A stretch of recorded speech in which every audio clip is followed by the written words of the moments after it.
back to Metroball Grid. 1 second, I gotta rectify this issue. I forgot the microphone wasn't here. And I had to get it. How's everyone doing? It is, what day is it actually? It was a train wreck, huh? It is the 14th of November. Hopefully you're doing well. I'm feeling like we can solve this. Okay, hold on. There you go. Something's wrong with this mount and I never fix it because I only interact with this like once a week. This probably sounds terrible. Hold on 1 second. I'm gonna mute the mic so I can fix it so it's not really loud.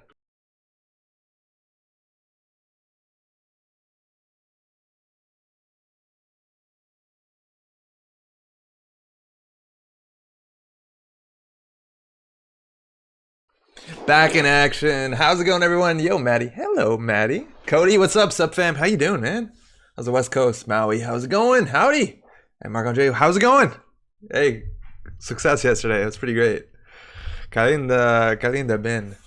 Welcome. It is another Thursday night. We're Metroball gridding. We're playing some Netrunner tonight. Probably going to do a bit of like deck building. Gonna play some decks.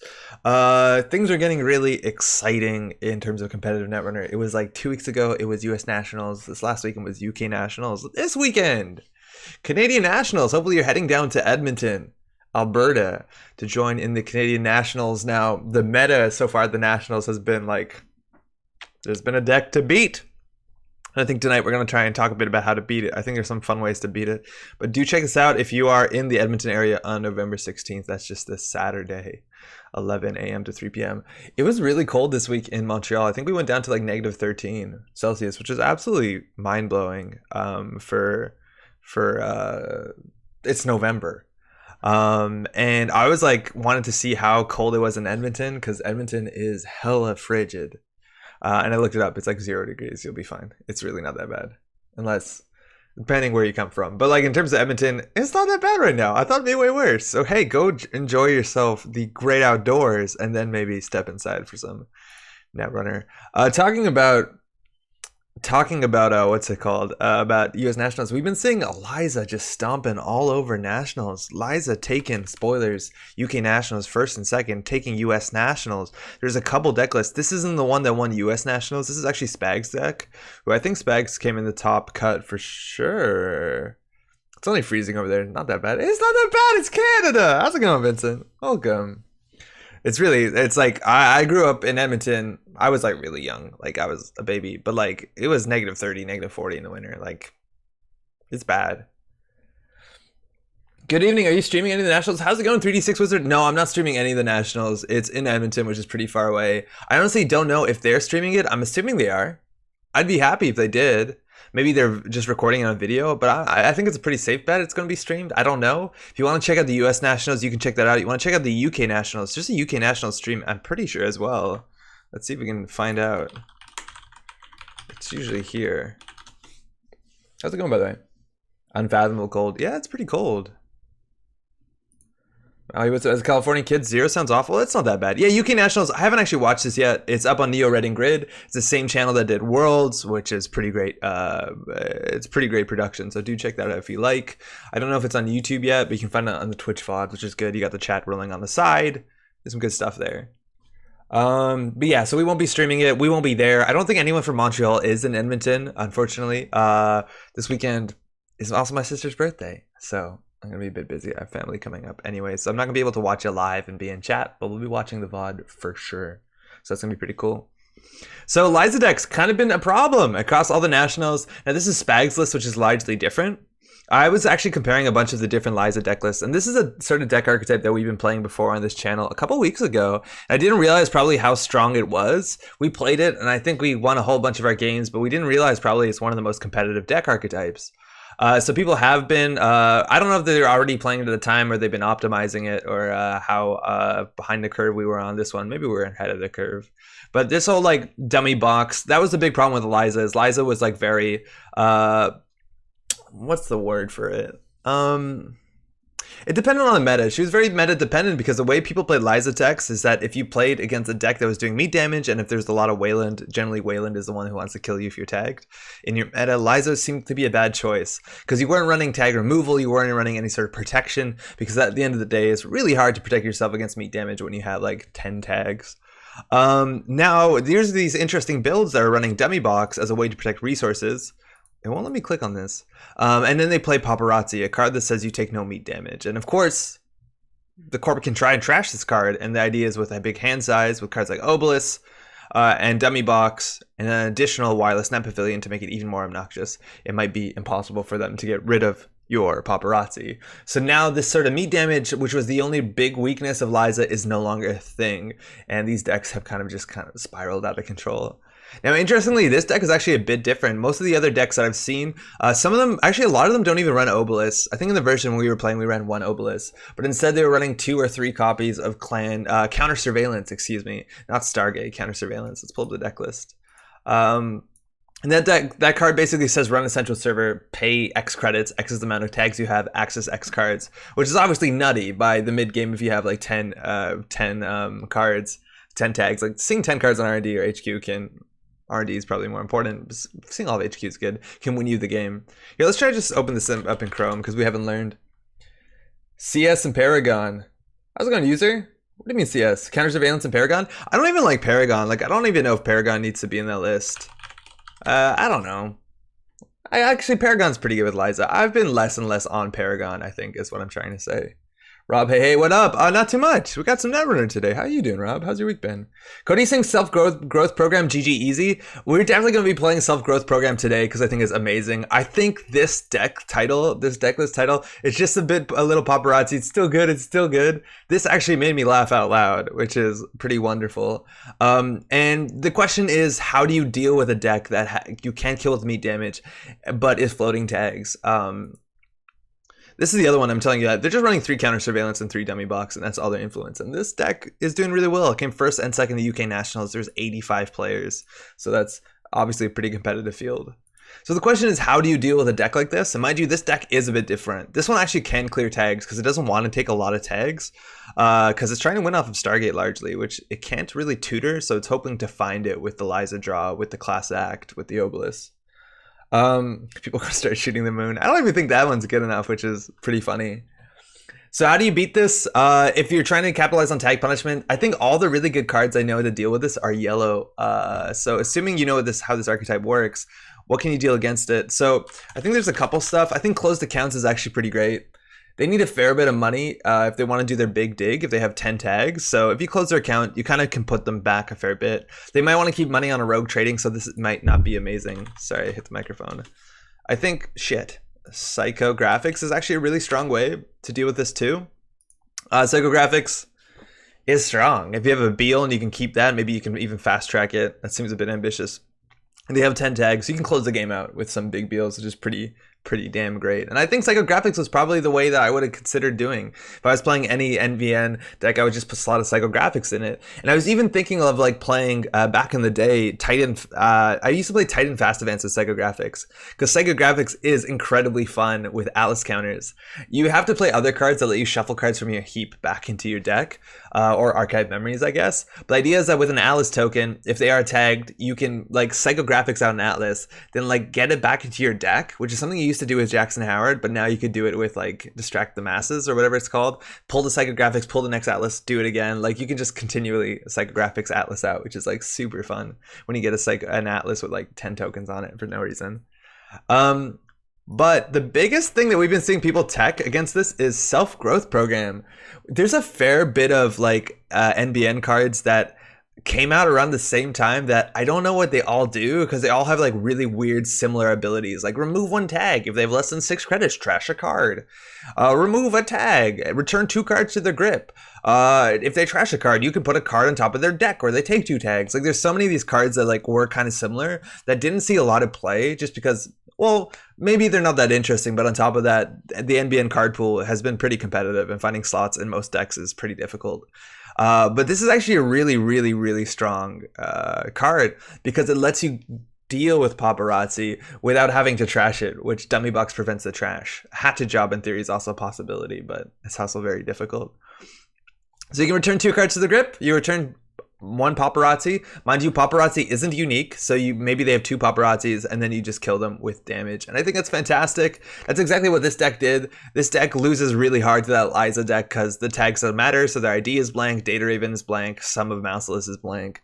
And then on top of that, you just pull with your Consulting Visit, which is only a 1 of your self-growth program, and then you high profile target them. And this is beautiful. I'm thinking if we want to play NBN decks or any sort of meat damage deck right now, you need to play a copy of self-growth program, which is 3 influence. I don't know if there's other ways around it. There's other really good cards. Border Control is pretty sweet, mind you, because Border Control, you can pop it during a during a counter surveillance run, which is a really big deal if you put this on R&D. Again, you can always counter surveillance HQ, and that's actually a pretty good play. Then you can always play Biovault. There's some like ways, Crisium Grid, but that can be dealt with. There are some other ways to deal with this deck, but again, it is an incredibly competitive deck. I think there was like 3 in the top 8 at US Nationals. At least the top 2 in the UK Nationals are playing the same deck. It's really, really, really, really strong. I have no doubt we're going to see some of it tonight, but we're going to play a slightly off flavor of it, which is the Stargate version. So the amount of tags we have doesn't matter too much, and we have some interesting stuff. Like we actually have the Citadel Sanctuary, which maybe we remove tags for 1 credit if we don't want to go tag me. How's it going, Single Pain? Pong Chap. How you doing? As Mari with QPM EOI. Yeah, so EOI, actually, this deck I like is teched against it. And we played against a deck last week that was running Data Dealer, and I honestly don't mind Data Dealer as a card if you go and tag me, right? You get rid of those global food initiatives so you don't get swung. You remove from game to 15 minutes. There's some really cool plays you can do with it. Liza's okay. How's it going, Spags? How was the tournament? Congrats on the finish. I think your version's very interesting. Can you say really quick why you went for Stargate versus counter surveillance? Spags is over in Twitch chat.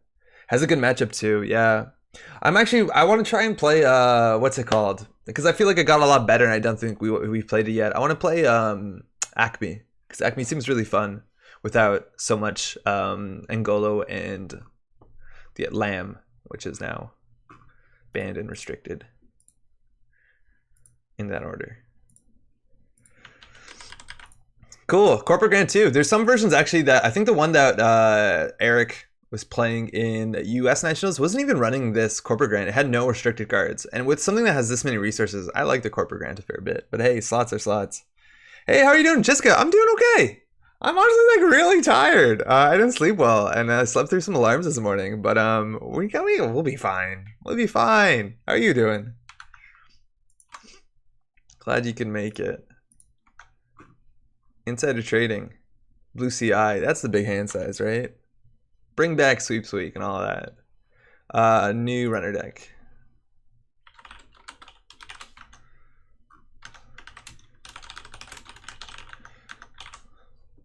Found Counter Surveillance Fragile versus ETR, Crisium, Border Control, Nisi Mark II. Harder to save if they attack Dummy without Obelisk.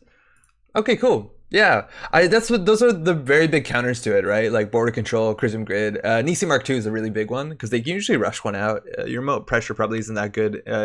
This deck also specifically does pivot about the Amakua being good. Oh, this deck also is a bit weak to like just AI hate.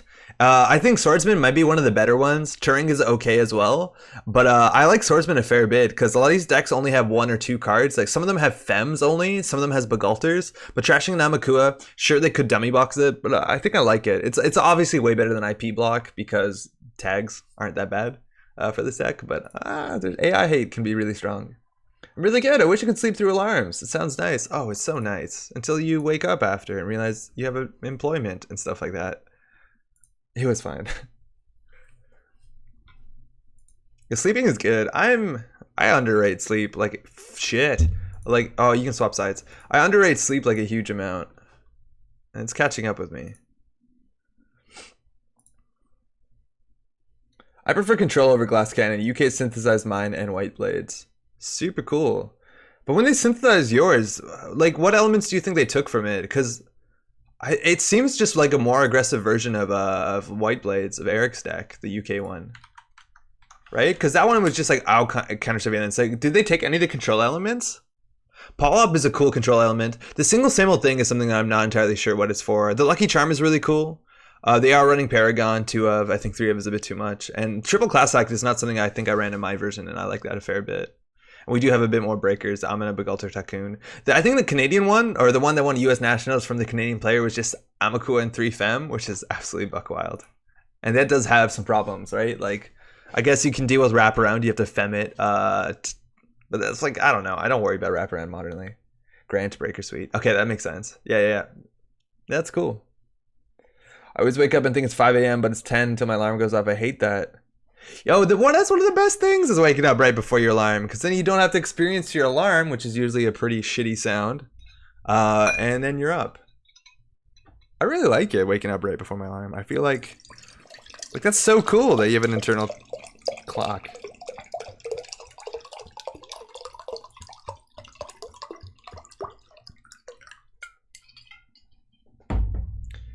I think Corby Grant is so good in this deck. Also, Blueberry Diesel's wild. Like, that's a card draw card and not a particularly good one. It's more like of a filtering card in a deck that already has a lot of card draw, which is pretty cool. And I guess, you know, you get some distance on the same old thing with cards like that single inside job. Like, there's a real threat there. Emergency shutdown. There's some stuff for sure. Ooh, Tracing news. Tracing news. Don't know what they're trying to do to us. That could mean like punitive, could mean hard hitting news. This could be one of the matchups where, you know, they're really trying to kill us. So how do we mulligan into that? I think IP block is a safe bet. Grant and Pad Tab is good enough. And the question is, whoa, there's a fly. Whether we go in early. They also might be on the current that gives us a tag, and then we take meat damage, which would be a problem. We could probably keep this. I feel like we could also do better. My company rewards us for participating in health programs, one of which is to sleep well. Getting paid to sleep is about the best idea. What? No way. How do they monitor that? That's super rad. US Nets was fun. You going to Canets? No, afraid I'm not. It's like pretty far away.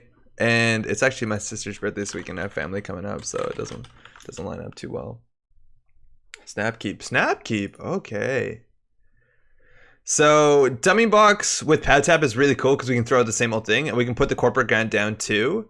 So it's really hard for them to get rid of this. I think we want to draw once, and then we can just install a couple things. So we can install this, install that, install this. So now when they try to trash this, we can throw out the same old thing. So they're gonna have to spend 6 credits to get rid of the Pad Tab, which is pretty cool.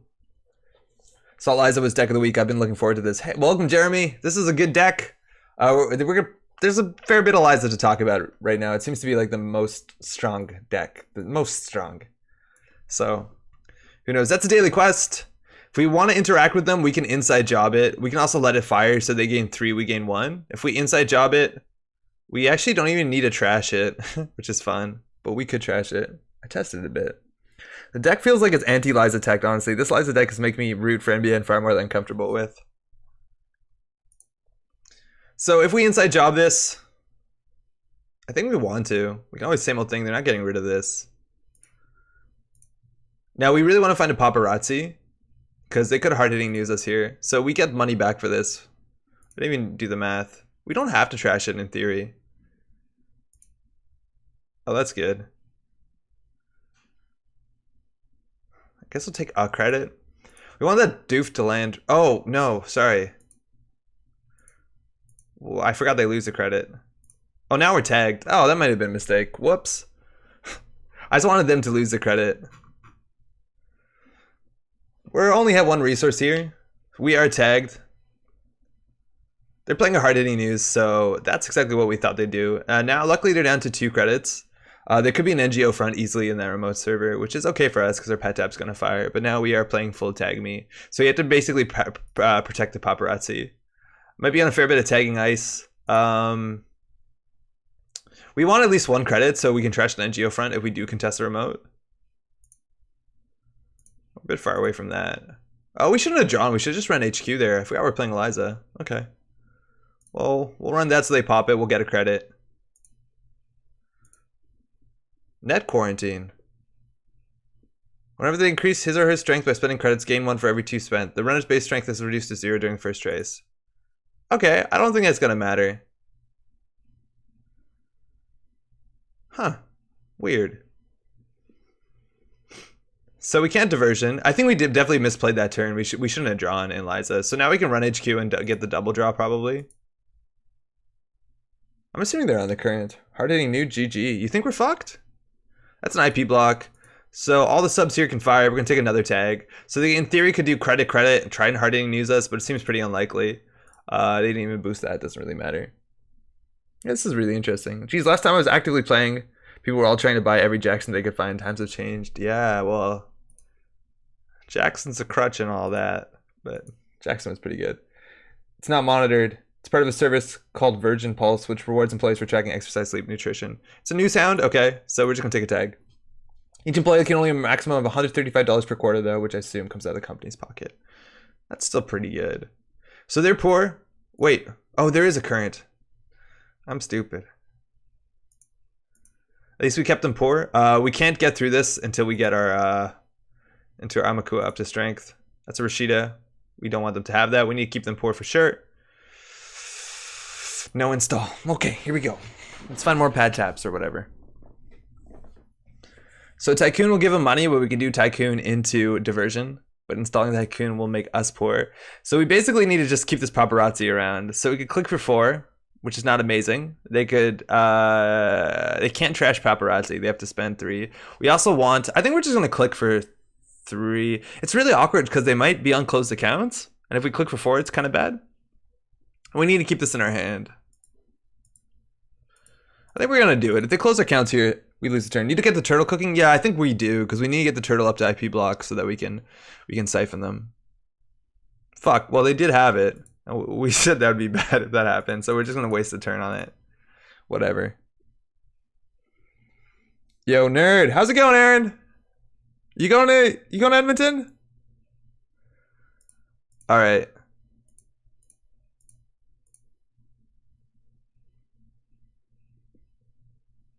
We need that Stargate now. What's that on your lip? I don't know what you're talking about. Oh, I know what you're talking about now. Okay. Are you about to attack? Okay, so this actually matters when the successful trace gain 1 and run loses 1. So obviously that'd be bad because we're gonna let every trace fire. So we're gonna get rid of that. We could gamble here. Honestly, the chance of them close counting us again might be an issue. Let's just try and find another resource. Actually, we found the way that we're gonna win. Movember? Yeah, sort of. It was for a Halloween costume, and I'm kind of just into it. Economic warfare. Okay, so the gamble would have been good there. It might be on consulting. That is some Wayland cards. So what do we want to do here? We can always run archives to get 2. So maybe we want to get. I think we just click 3 gamble, and at that point we turtle run archives, and then we're set up for a bit. Value econ. Yeah, I think it is. Okay, there you go. So this makes sense. So this actually, what are we going to do? Success will do 1 meat damage at the runner's tag. So we're going to take 1 meat damage a turn, which honestly is kind of an issue. This card is pretty expensive for them, which is great. So we want to clear it. We could same old thing, our current. They're boosting it. So we'll take 1 meat damage. Hopefully we don't hit the Stargate. Stargate or turtle. Oh, never mind. We take no meat damage. Oh my god, they played that. That's a mistake. I totally forgot. That probably is a mistake. This says take no meat damage, so and before macrophage? Yeah, we're gonna macrophage for sure. Bamboozled. How's it going, Cephalopod? Stargate, we can't get through this yet. We need to get to 4 strength to clear the current. And Wireless Net Pavilion is actually a really huge help. We are definitely gonna get macrophage. This deck has no doubt is running a macrophage. We want to get this down just for protection. And I guess we'll run archives again. Rogue trading would be good. There's some cool stuff here. And stealing an agenda is really good because it basically turns off the news hound. Prevent the trashing of paparazzi. Yes.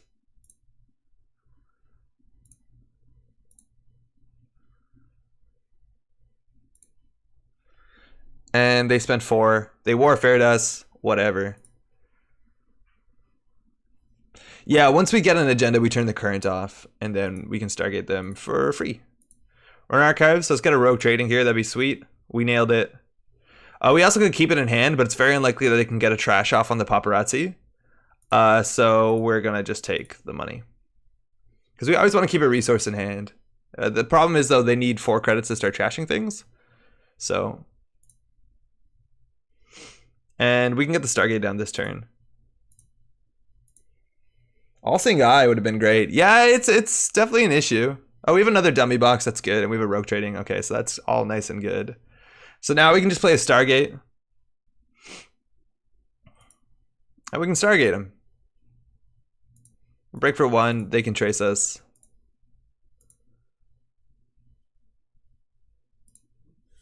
You can trace. It's you dummy box what you need to protect. It's not that important. I think the All-Seeing Eye is good. So Thoth, which I think is an issue. What's Thoth do? Successful test, do 1 net damage for each. That's fine. Hedge fund, we don't want them to have that. Degree Mill, okay. So Degree Mill will be on top of the deck. And we can just click for a credit, I think. We could run HQ. We probably diversion next turn. I'm pretty sure this is a macrophage though. You're drawn so well here. Yeah, but you get a lot of card draw. We definitely want a class act. Icing up archives. Okay, so here I think we just like straight diversion. We might lose our Amakua. So we could do Rogue Trading into diversion, which is probably fine. We know there's an agenda on top. If we run, we have to shuffle 2 cards in, so we could always like shuffle our pad tap. But if they draw the Degree Mill, it's also fine too. The Degree Mill saves us a credit a turn. That's not amazing. I think we probably just take the Degree Mill, shuffle what? I think we take some off the Rogue Trading, then we run R&D. Yeah, that's probably right. Actually, this deck can see a lot of cards. It sees a shit ton of cards. So we're just gonna do a normal run on R&D.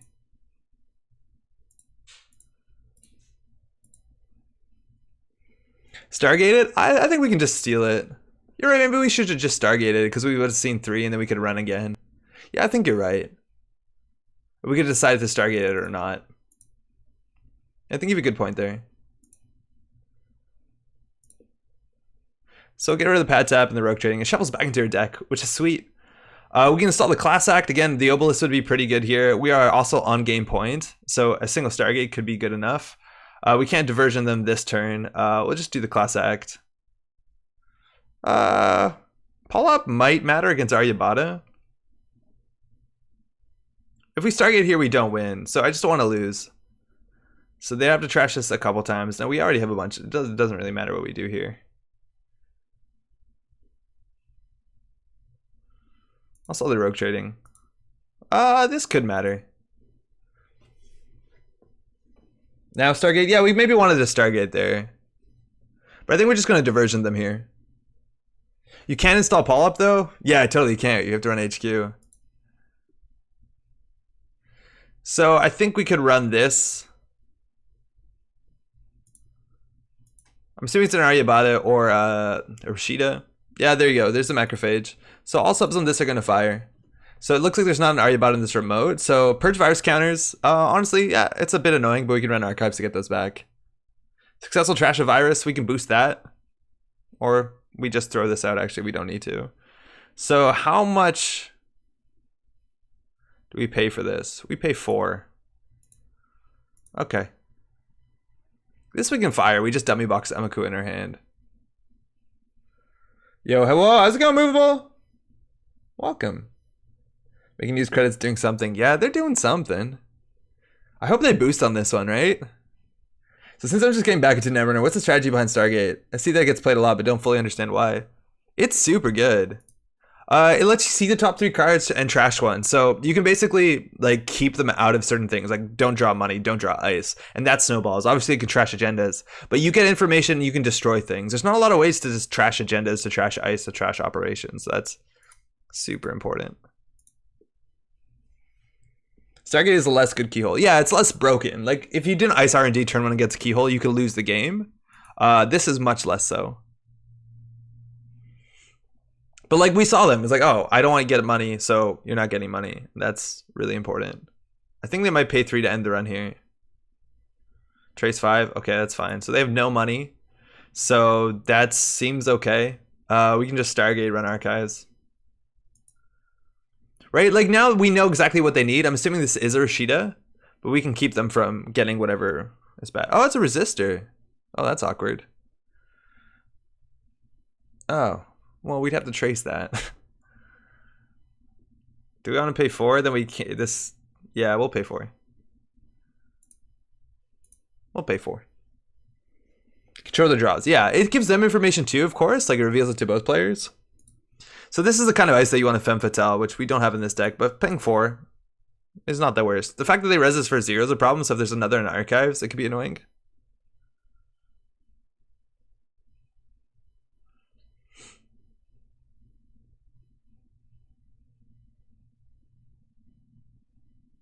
I'll get wrecked. It's okay. Hey, we broke it, right? Yeah, we should be through. Yeah, there we go. And this one, there's no current, so we can just do trace 3 get attack. Better start clearing tags, yeah, right? So counter surveillance in this matchup, it would be good. It would definitely close the game, but more importantly, we need 14, 15 credits or whatever we need, so that's kind of hard. SSL, Beal, IP block. I'm going to trash. It doesn't matter.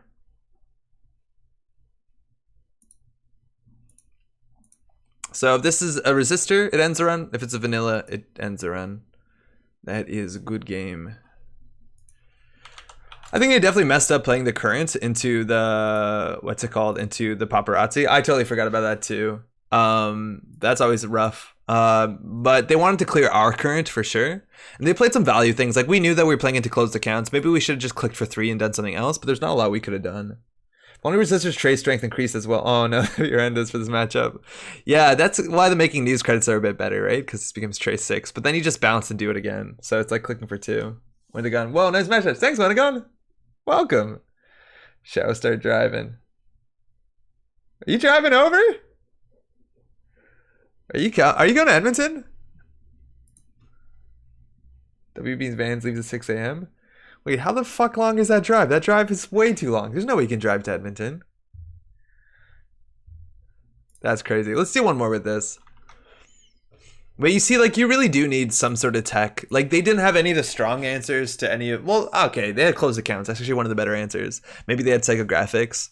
There is a lock that could have gone up. Like, that deck can get a lockdown. Like, if they have the current plus Aryabata tech and we don't have a lot of money, they close their accounts and then we're stuck at no money.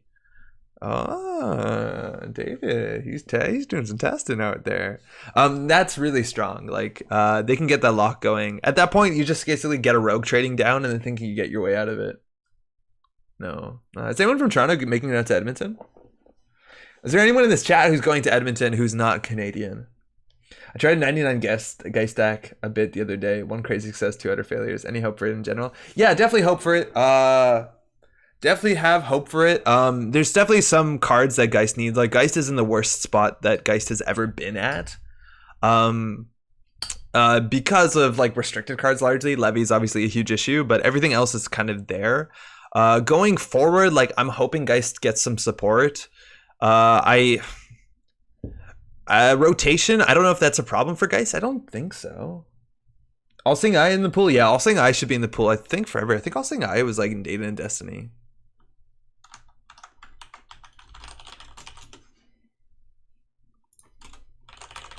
It's a musical group. Yeah, so that should be around for a really long time. If not, forever. Geist rotates? Yeah, Geist rotates. I don't think Geist rotates immediately, right? Isn't it like Lunar rotates? When does... I thought Lunar rotates first and then Sansan rotates later. Yeah, I think it's just Sansan that, Lunar that rotates. Geist is in Sansan. So, yeah. Yes, we're good. False alert. Ghost should have rotated damn shirt on. Oh boy. There are definitely some Torontonians going to Edmonton, but I forget who. Oh, that's super cool. Hey, let's go. Lunar and CC. Yeah, okay. Hey, how's it going, Brick? So it seems like Lunar is rotating and Creation and Control is going to rotate at some point and will be replaced largely by the upcoming System Gateway, which I think is coming out like May, June. That's when it's slated. So it's in a bit. Hey, shirtless men can be nice. There's nothing wrong with the shirtless man. If you don't know, and I don't know if it's on purpose or I don't know if it's just on accident, if you take the Geist card and shine it under a black light, you see his like Muertos tattoos. He has like big skulls on his chest and his face. They glow in the black light, but I think that's just because it's like white ink, and it's how black lights work. It's cool. It's a pretty cool effect.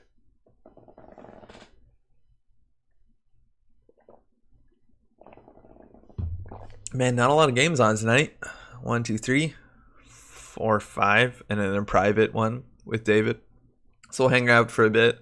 After this, we're gonna basically try an NBN Tag Me deck, but we're going to have to like kind of like we're going to have to tech it a bit against Liza because Liza's been a bit too much of an issue as of recent.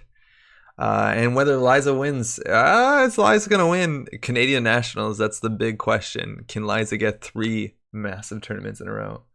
I entering a deck to play you. Oh, cool. Hey, welcome back. All right, so this is the same opponent.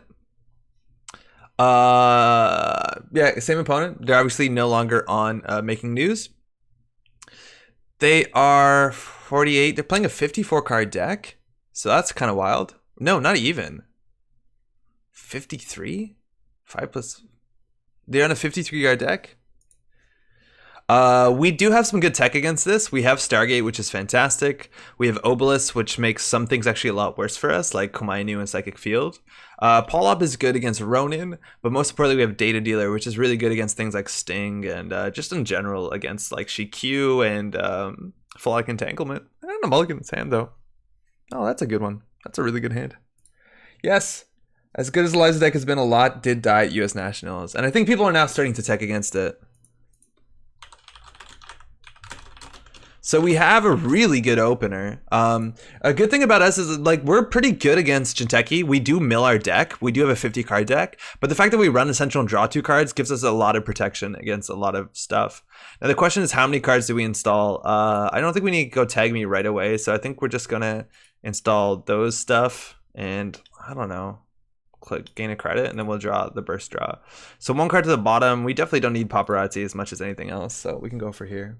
Montreal to Edmonton is a 37-hour drive. Yeah, that sounds about right. So big issue here, obviously, is Psychic Field. If our hand is too big, we want to keep the pressure on them with Diversion, but we really just want to get our Stargate down, and we have no good way to tutor it. If we do this, we go Tag Me, which is a problem. Their money is a bit low as well. Like their money is never that good in PE, so like just holding them down with corporate grant and diversion of funds can be good enough.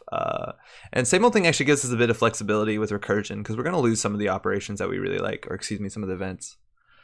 From here, I don't know. Wireless Net Pavilion is pretty cool when we inevitably go Tag Me.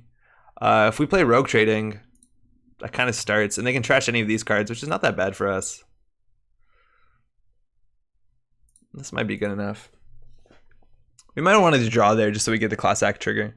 We want to get that once a turn just so we can find our Amakua and our Stargate so we don't lose it to something like Breach Dome. Actually, we're good against Breach Dome. All right. Hey, we lost a gamble. They have the House of Knives, which is pretty scary. Again, we draw 2 when we run a central server. So we could run Archives and get a tag, draw 2, which with 4, like what's the worst this could be? This could be Cortex Lock and we die. So that's pretty bad. We'll run Archives. Let's see if they ping us. If they ping us here, it's really good for us because we don't have to worry about this later. They do. Okay, they hit a diversion. That's a really good hit. Successful run. Bagalter, Amakua, Class Act, we'll put those on the bottom and we'll install these 2. These are really important. They allow us the flexibility to be aggressive. This gets through Kakugo really easily. This gets through Cortex Lock. Plus, we can just fill RMU. And I guess we'll draw. Polop's actually pretty cool. Deals with Rashida, deals with Ronin. Doesn't deal with much else. And let's see if they hit us. Actually, the same old thing can be good. Same old thing in diversion is pretty strong. So I'm going to install it before we hit it. And if they just hit us here with this damage, like I don't like when they do that. Like that's inconsequential. Like it's not setting up a pressure play where they use that token so we can't steal Nobakata or something. Falsified is really strong in this matchup. Obelisk, Wireless Net Pavilion. So now our hand size can be huge. It's a problem against Bagalter. It's a problem against, against Komainu, but against everything else, that's pretty sweet. So we're going to face check real soon. Pay 4 credits to trash the same old thing. I'll take it. And a card in Archives. Again, Breach Dome could be in there. So Paparazzi actually has some opinion, some value. One's on the bottom of the deck. I think here we can face check HQ. I guess we want the Obelisk down because we'll draw 1 when we do it. And I'm not worried about this. We're going to have 4 credits. Couldn't be a DNA tracker. They don't have enough money. Most things are sentries. Yagura we can deal with. Paparazzi. Citadel is interesting. We can clear the tags, which honestly, I don't know if we're gonna pay 1 credit to clear tag, so we'll do that. Access an archer. It's good to know. And we have the dummy box, which is also really good against archer. I think we run HQ again. They didn't res once. What's the chance they res again? We want to get those Amakua tokens nice and ripe. Arc lockdown. Okay, so we don't want to lose anything too much. We don't have recursion in this deck besides a single same old thing they trash for a lot of money, so not that worried. If we run last click, we can hit a snare. And then what do we die to? Not much. They only have 1 credit. Jinteki. Play only runner trash a corp card. Choose and install the corp card. The runner may access this card if he doesn't remove Jinteki for the game and give the runner areas worth -1 points. Joke's on them because we do have data dealer, so whatever. And hey, we don't have to worry about the House of Knives anymore. This one's going to be a bit of a grind until we get a Stargate down. If we get a Stargate down, I think we're in a good spot. 7 credits. Still pretty good. So the worst case scenario is we draw 2 from Liza and then access a snare. And then we lose like our Stargate. Then we're in a bad spot. So that's a Kakugo. We could break that. We will. Emergency shutting this down is also pretty good. We lost the paparazzi. Dummy box, tycoon, data dealer. So we'll put the dummy box. So that's an Obokata. So the problem with the Obokata is that we can lose our data dealer and a tycoon. Those are good cards. The tycoon probably isn't necessary, but it's a good thing to have in a backup against Kakugo. The data dealer though is really important. We could steal this for 5 damage. I feel like we don't want to do that. Actually, your hand's not good besides the data dealer. Piss. Whatever. On the board. We can draw once here for sure. We do have the Siphon, which we know we can land. They could have something to res through it, but I really doubt it. And we can just keep drawing up. Rogue trading is good. Gamble, whatever. We are halfway through our deck.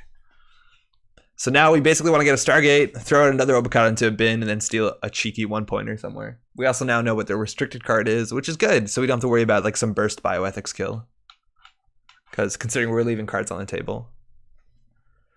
All right, this seems like a good time to hit the diversion. So diversion we will. This is going to put him down to 1 credit. We're going to take a net for it. Dirty Laundry, not that important in this matchup. Oh yeah, right. Obelisk we don't need. Dummy box Laundry. Seems fine. We'll diversion them. So now we can run R&D. The only things they can res here is like Yagura, Vanilla. All that stuff's fine. We can even run server 1, but they could still Psychic Field. It's a Sting. I guess we take it. Don't have a choice. Take 2 damage. We are now on game point. We can run R&D again. We can't really steal Obokata, so I don't think that feels that great. So we'll just draw. And hey, we don't want to lose this. If they neural EMP this, I will shit. We're safe. So I think this is how we win. I don't know if they program destruction on the table. Hey, Andre, do you know if anyone in Montreal is coming to PAX? I'm running a tournament there. Yeah, I've heard about the PAX Unplugged tournament.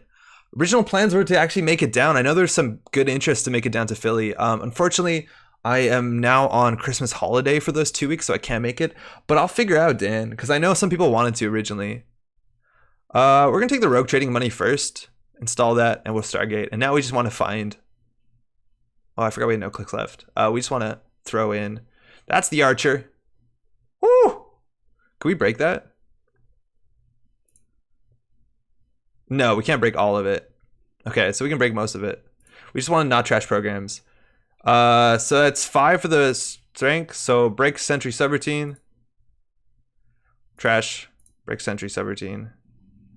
Trash. And then we'll break the end of the run. Why not? We don't have...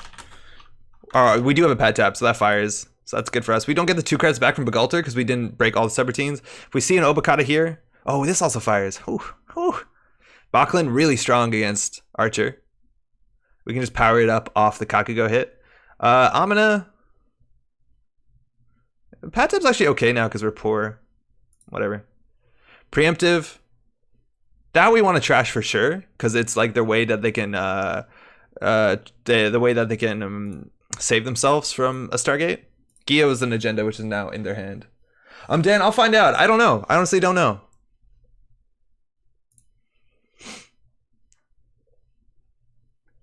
And we lost our Tycoon, which is actually a way to get our pad tabs up. But we can do credit. We can run Bachlan into this. They have 5 credits now. We can just probably click 4. We know they have a Gia in hands.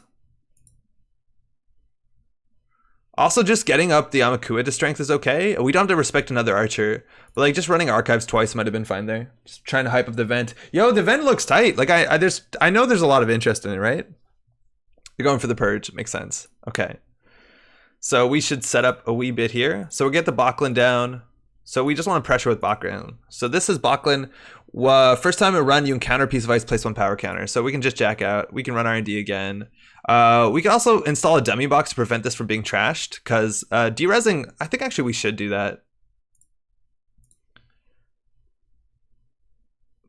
Oh, they can in theory kill us, right? We have to watch how many cards we have in our hand, because in theory they could kill us with like a shipment from Tenant into a Philotic Entanglement. They have enough money, we didn't make a successful run. I'm playing the dummy box just to make sure that Bachlan doesn't get trashed too easily. Nope. All good. I just wanted to get the Bachlan counters. It's going to be up to 6, which is a fair bit, but it's 5, and then we hit the archer. Wait, did I run R&D? Oh, sorry. Whoops. Yeah, HQ. Click to hit and ETR. Yeah. Oh, excuse me. Yeah, I see. How's it going, Jeff? Yeah, we wanted to run this. All right, so what's scary now? Code gates that trash programs. Are there code gates that trash programs? I guess like Merlin.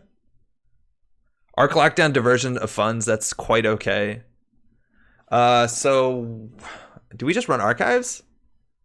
With 4 credits, I'm not scared that much. If they res, we get a Bachlan counter. We probably should just run HQ. Our hand size is also massive.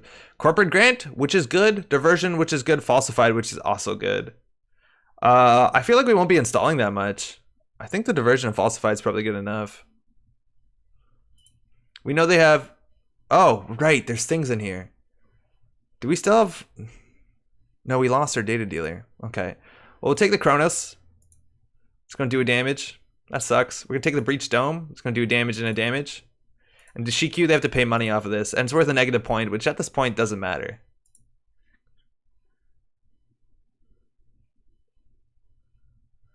So take 2 net damage or add Shiku to your score area. Okay. So now we really have to watch out. I forgot that we were running archives and there was stuff in there. Okay. They threw out a voters. Makes sense. They only have 2 credits.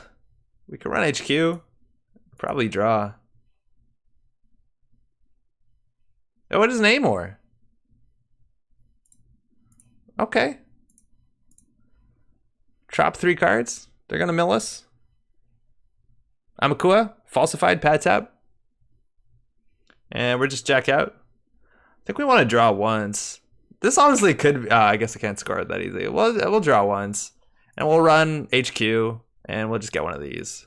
So the next turn we can do run, HQ, and then Stargate. He ran to the archer. So I think we don't have any more falsifieds.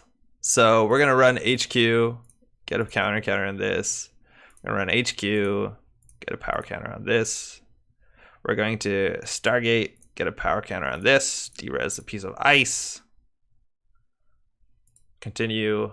Hopefully. Oh, this is ours. Rogue trading, corporate job, inside job. I think that we just put an Obokata in the bin. Did I just put an inside job on the bottom? Fuck.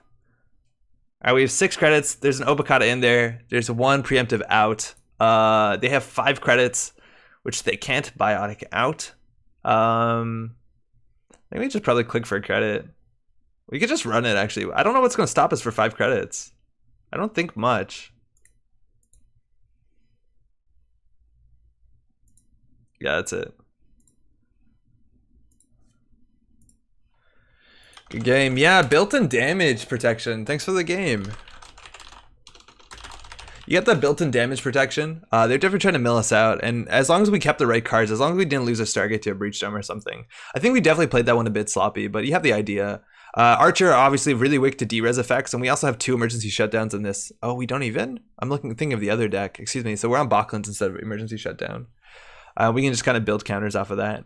Paparazzis would have done something against a breach dome. It would have prevented 1 damage, but that's largely it. And otherwise, you see the power of that, where you get down like the early wireless net, the pad, stuff like that, and they don't trash things. For what it's worth, pad you can trash for 3 credits, and this doesn't prevent it. This doesn't make it more expensive, excuse me, because this is only not through a card ability. So if they're trashing this because we're tagged to save a credit, it'll be 4. But if they trash it with their card ability, they could with 3. I don't think this fired only once, probably, right? Off of the archer. I don't think they actually had any money. They were just clicking for credits all game. Yeah, they just click for credits all game. But hey, PE problems. That's kind of why you want the Hia hands arcology. All right.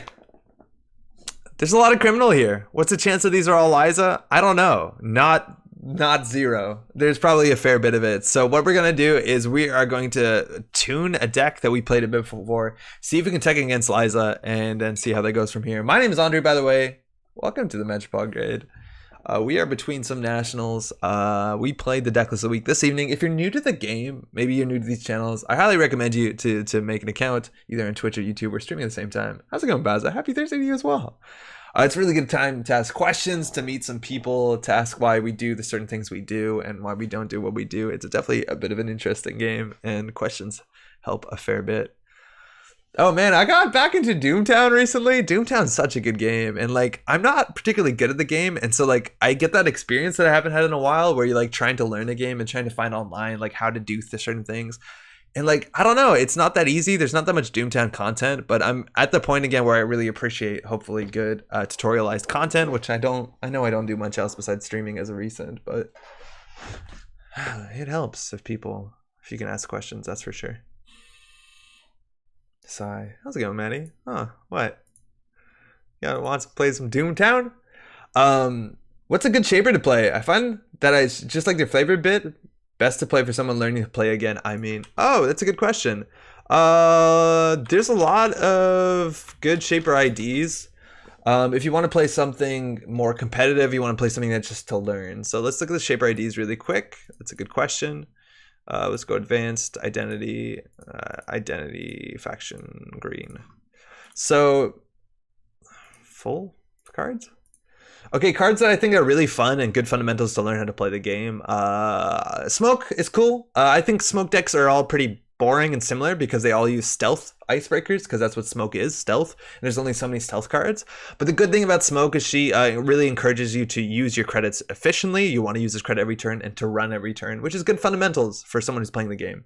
It's not always right to run every turn, but it's some good fundamentals there. I think Haley is a really good shaper. I think was one of the best shapers, and she is pretty straightforward to play. And I think one of the best things about Haley is that she makes you consider your whole turn before you do it, just to ensure that you get that double install and you get that double install well. I think that's really good. I think one of the best things you can do to get better at Netrunner is to plan your turn out. You see so many people make, when they're new to the game, make unoptimal turns where they like install ice, then next turn draw. Like stuff like that isn't great, and Haley like makes you plan out your turn, which is fantastic. She also loves good card draw, which is really good fundamentals. I think that's really good. I tried both Haley and Smoke. I agree with your points. Oh, fantastic. That's a really good start. Cabinessa Wu is probably like the next step up. She's pretty wild, and there's a lot of combos that you can use on her ability, and it really requires this understanding of what you need on the table at a certain time, also based off of your matchup, like what you prioritize to like pull out of your deck and whether or not you yeet it out of the game. I think that's really cool, and there's a lot of flexibility builds around her. I think that's probably the best. From there, what's fun? I think Lat is kind of generic but fun. It's just free card draw and a link, whatever. His ability is kind of fun because you keep track what the corp does. But I think next level is Kit. Kit is like really creative and encourages like interesting builds, whether you're on like Ice Destruction, whether your breakers are you on like an Versificator, whether you're on like Study Guide. There's some really cool stuff there. Just stopping by. Hey, Tobal, glad you can stop by. How's it going? In Twitch chat, Jeremy, I don't know if you're seeing it, but Rob is saying best shaper is Adam. Honestly, yeah, there's some other like people that play like shapers, like Adam plays a fair bit like shaper. Some Geist decks play like shapers, and sometimes you want just that shaper like playstyle without playing all the green cards, and that's a good way to do it. Cephalopod says, I have a Doomtown course that I never found anyone to play with. Am I missing out if just playing with that? No, you're not. It's great. It's really good. It's really, really good. If you want to get into Doomtown, there's like starter decks that they have online that they just release. You can just PDF them and play them. The game's absurd. I had Twitch open but kept to YouTube. Is Minder's the best criminal? Yeah, right? And there's a lot of these other shapers that I don't talk about too much because they're like niche and interesting. I think Chaos Theory is good. She's boring, but fine. I just rolled pretty hard at regionals by Wu deck. It was very educational. I mean that seriously. There's a lot of mind expanding stuff. There's some really cool stuff you can do in Wu, and like we've seen degenerate combo decks, we've seen like stealth decks. It's like super flexible, and I think that's awesome. All right, where were we? Yeah, we were gonna tune a deck and see if we could play that deck. Oh man, I still love this name. Just little paparazzi. It's still good. It's still good. All right, where is our JNet tab? Where are we playing Jinteki? Wait, where are we playing Jinteki? Here, fantastic. I like degenerate combos, especially in Hearthstone and MTG. Most of those degenerate Wu combos have now been like balanced out of the game, so it's not gonna happen too much, but she used to be there. Also, what's her name, who is now rotated out of standard play, but that's not a reason not to play them. But in standard competitive organized play, the box that Isla came in is no longer tournament legal. But hey, Isla is also like fundamental netrunners, and the ability to store cards on underneath your your ability was like really good for degenerate combos because you could like find that one card you needed. Okay, I'm gonna open this deck list. I thought that would work. What? Has it maybe not loaded it? How is there not an Acme deck in here? No? Yeah. So this is a deck list I really like. We need to tune it a fair bit and we need to kill people with it. So I'm gonna hit edit and Kaiju's deck 2.0, Liza hate. And I'm gonna run over to the other room to restart the dryer because I'm doing some drying and it's finished and I'll be right back.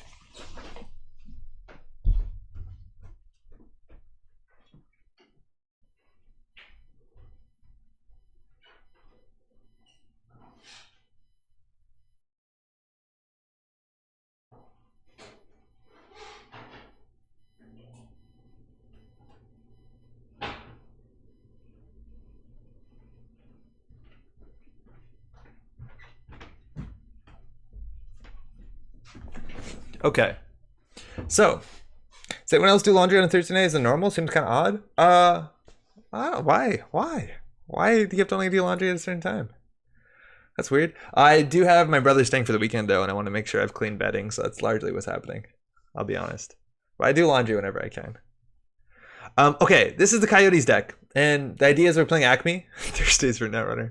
We're playing Acme, so the first ice a turn you consider tagged, which is really good because it makes a lot of ice really strong.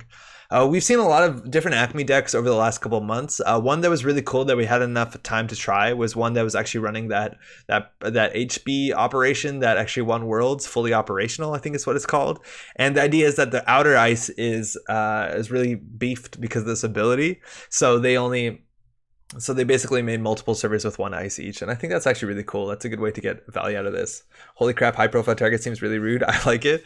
Yeah, that's the idea here. Now we're gonna have a Liza problem, so we're gonna have to tech with that, but that's where this deck starts. How's it going, Jester? Hey, welcome.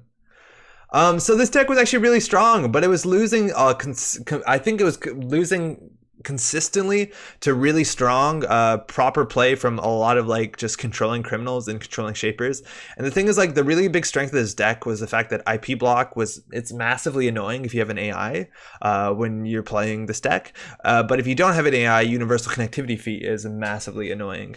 So the question was, which one did you have? And so the problem with runners is that they would just run Lamb or Angolo, and they could deal with either one of these trivially, and this deck kind of fell apart because it has no other tricks besides that. No border control. Yeah, there's no border control. This is kind of it's not that glacier of a deck. Now the issue is, how do we kill them? I don't know. We have to fix that. Today they always have Palangi. Yeah, now Palangi's the next thing, you're right. Palangi you only see largely in some shaper decks, and that's okay because it taxes out their ability to get their misdirection. You do see in Freedom, and Freedom is an issue. But yeah, we don't have any hate against Fire Sids, but we might be able to tech some of that in. But you're right, Palangi is a problem. Apart from SGP, I think we should def revive Agenda Suite so we can Psycho Beal. Yeah, I don't know. I like the Agenda Suite a fair bit because it was only 8 pointers, and I don't know if we need a Psycho Beal. We could Psycho Beal. I feel like we want to just try and kill though, because we have a consulting visit. So the card that we want to add here is Self-Growth Program, which is a really cool card to deal with Liza because it doesn't trash resources or cards, it bounces them. So you can bounce the paparazzi and kill them out of nowhere. So you can either like consulting visit for this card or consulting visit for a high profile target. Another card that used to be in this deck, and I forgot how I made slots for it, was what's that one called? Daily Quest. And I feel like this deck wants interaction. Why does it have this on it? What's this about? Snapshot plus illegal? I don't know why it has Daily Quest, how we fit Daily Quest in it. I know at some point I did fit Daily Quest in here, and I like that. This deck does want to jam things into remote server often, especially things that advances. Reversed Accounts is a very dirty card, so we got to get that in somehow. I was doing laundry too and totally forgot about it until just now. The stream's so helpful. Glad I helped out, Functor. I think we cut Scarcity. I don't think we can cut Scarcity because then we also have to cut Newshound. And admittedly, Newshound doesn't work with their ability. And we could maybe consider putting a Hydra in here. But we need the Scarcity. We need the Newshound. Or, you know, that's the idea. Feels wrong? Yeah, it's not. I think you're right. I mean, I still live at home and don't do my own laundry, so I can't talk. The laundry's fun to do. We have exchange of information. We also have C-Source. We don't have closed accounts. I think C-Source is also a super underrated card modernly. If we get the credit lead, which we can sometimes do with Daily Quest, this is a pretty good way to close it. We don't really die to any runner currents. No, we don't. So I think if we do that, we have to cut the Newshound, which is actually fine. Like this saves us a fair bit of slots. But we just need to get 3 more ice in here. And I don't think there's any other ice that interacts with tags that we care about. I'm not like a pachinko guy. So maybe we can put in a single Hydra. That's kind of expensive, but sometimes you res it for only pseudo 5 credits. And then, I don't know, in theory, we could put like 2 copies of Slot Machine, which is just an okay ice. Sometimes this card's actually actively bad, but I don't know. It's also sometimes okay. I don't love this card anymore. How times have changed. And we're actually close to a legal deck, right? Agenda points. We just all right. It's technically right. We just need to remove a card here. So I'm assuming we just remove a Daily Quest or something like that. This seems okay, right? Quest seems like it'll clog the remote if you're trying to cycle NGO Rashida. Maybe cut from there. Yeah, we can go down to 2. I just love the early quest, but you're right. Like a lot of times we just want to jam into the remote. I think we can try this and see how it goes. From this point, we can figure out what else works. Like, do we ever have enough C-Source money or we don't? I'd be surprised. You can put Quest behind a single ice. Yeah, Quest by signing a single ice is also really good. Like, Quest. This deck also runs Raven, which is kind of weird, but sometimes it's just a good ice. But sometimes you need that too, just to set it up later when your outermost ice isn't like the best anymore. And we have an Enigma. I don't know if Enigma is good, but hey, it ends the run. If Enigma fires and loses a click, it feels good. I want that to happen. Let's put a Weir in here. A Vire, whatever it's called. I actually want to play against Liza. and see how that goes. Oh, swap sides. Sweet save, dude. Yeah, I want to see, because Liza definitely could win. We don't have border control. We don't have any upgrades. Keegan Lane and all that. But could be an option. If this doesn't work out, I'm interested in playing a Keegan Lane program destruction Data Raven deck. That also sounds kind of fun. I don't think I've ever fired Keegan Lane. Maybe we can do a yellow program destruction. I also want to play Harsa Chandra.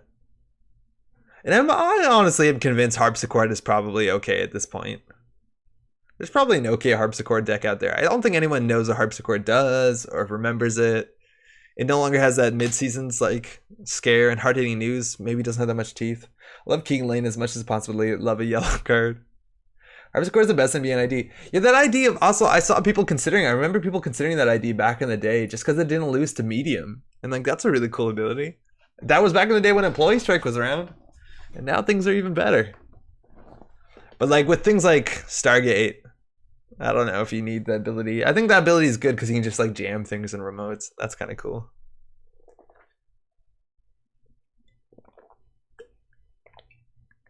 You always moosh and Beal or no Beal. And hey, that kind of rhymes, so it's strong. I actually really like this Acme deck. I liked it a fair bit. Ooh, Adam. Adam can be scary. So Adam starts with 3 directives on the table. They can choose from 4. There's 4 that's in the game. Cool cat. Power 10 the people. So they choose 3. Generally, they choose all of them besides always be running. So they did the standard safety first, neutralize all threats, find the truth. Our opening hand has some really expensive ice, but we do have a bit of money. Problem is if we leave HQ open, they'll probably steal the quantum predictive model. The quantum predictive model is very good if you put it behind something like a data raven. We might just want to just like jam an NGO front behind a Hydra. If we do install advance, we can be at 10 and the Hydra actually could fire, but we're going to lose the quantum predictive model. I think we can do way worse than this though. Very appropriate name for an Atom player. You think? All right, universal connectivity fee is also pretty sweet. They will hit and lose all their money, which is very easy for them to get hardening and used on. The question is whether we data ward or whether we NGO front. We could do install NGO front, install data ward, res or advance, or just credit even, or we can install Hydra, install advance. And that means we will have 10 credits, which means the Hydra will fire. Yeah, that's fine. Oh, I did my math wrong. Oh God, chat. Advancement costs a credit. Oh no. All right, respect. Keeping money on Liberty counts is a good way to fight against universal connectivity fee. They discarded a brain cage, a brain chip. They probably have another one in hand. Okay, this is a really bad card because Adam can steal the green mail turn 1, so we want to get our stuff set up. So I think we're gonna advance this. We'll just ice HQ. This is a pretty good ice. It's hard to deal with, and we'll just put this on R&D. In theory, you want this on the outside, which is annoying. On the inside, it's pretty bad against Data Raven. Actually, I think we keep and just leave R&D open. Oh dear, we're fine. Best learning stream. Glad you think so. Again, questions are totally welcome. So yeah, so they're going to face check into this. This is actually really sweet for us. It looks like we only have 4 credits, but again, this is a trap. And you can res this, gain the money, and res this all in the same window.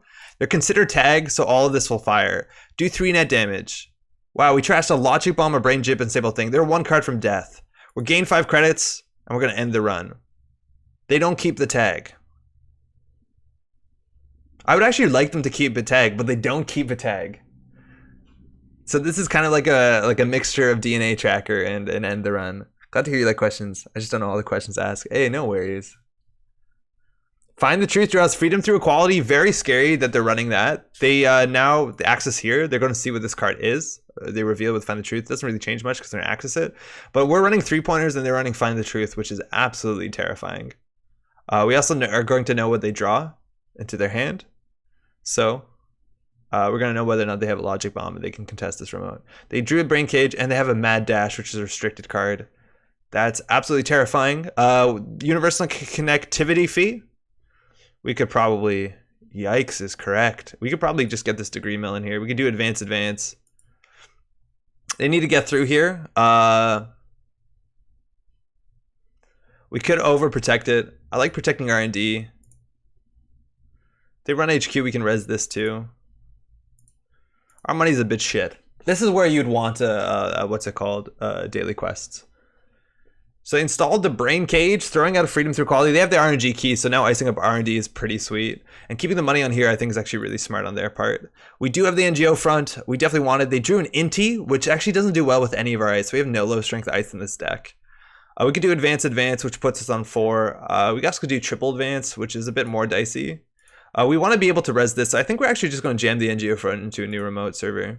It's a bit unfortunate. Again, reverse accounts is a really strong card when we have a hardening news in hand. Especially because this deck, Atom decks can run misdirection, which is one of the best ways to clear tags, and they can get it with freedom through equality. Now we know their hand, it's Inti. What is their hand? Inti. Mad Dash. Something else? Maybe Freedom? They have a Hunting Grounds. That's incredibly powerful against our deck. It deals with Data Raven. It prevents a win encounter ability on an ice. Luckily, this isn't considered on an ice. So this is a data ward. This is actually really annoying. Run encounters data ward. They either take a tag or lose 6. So we're going to do it because we don't want them to steal this stuff.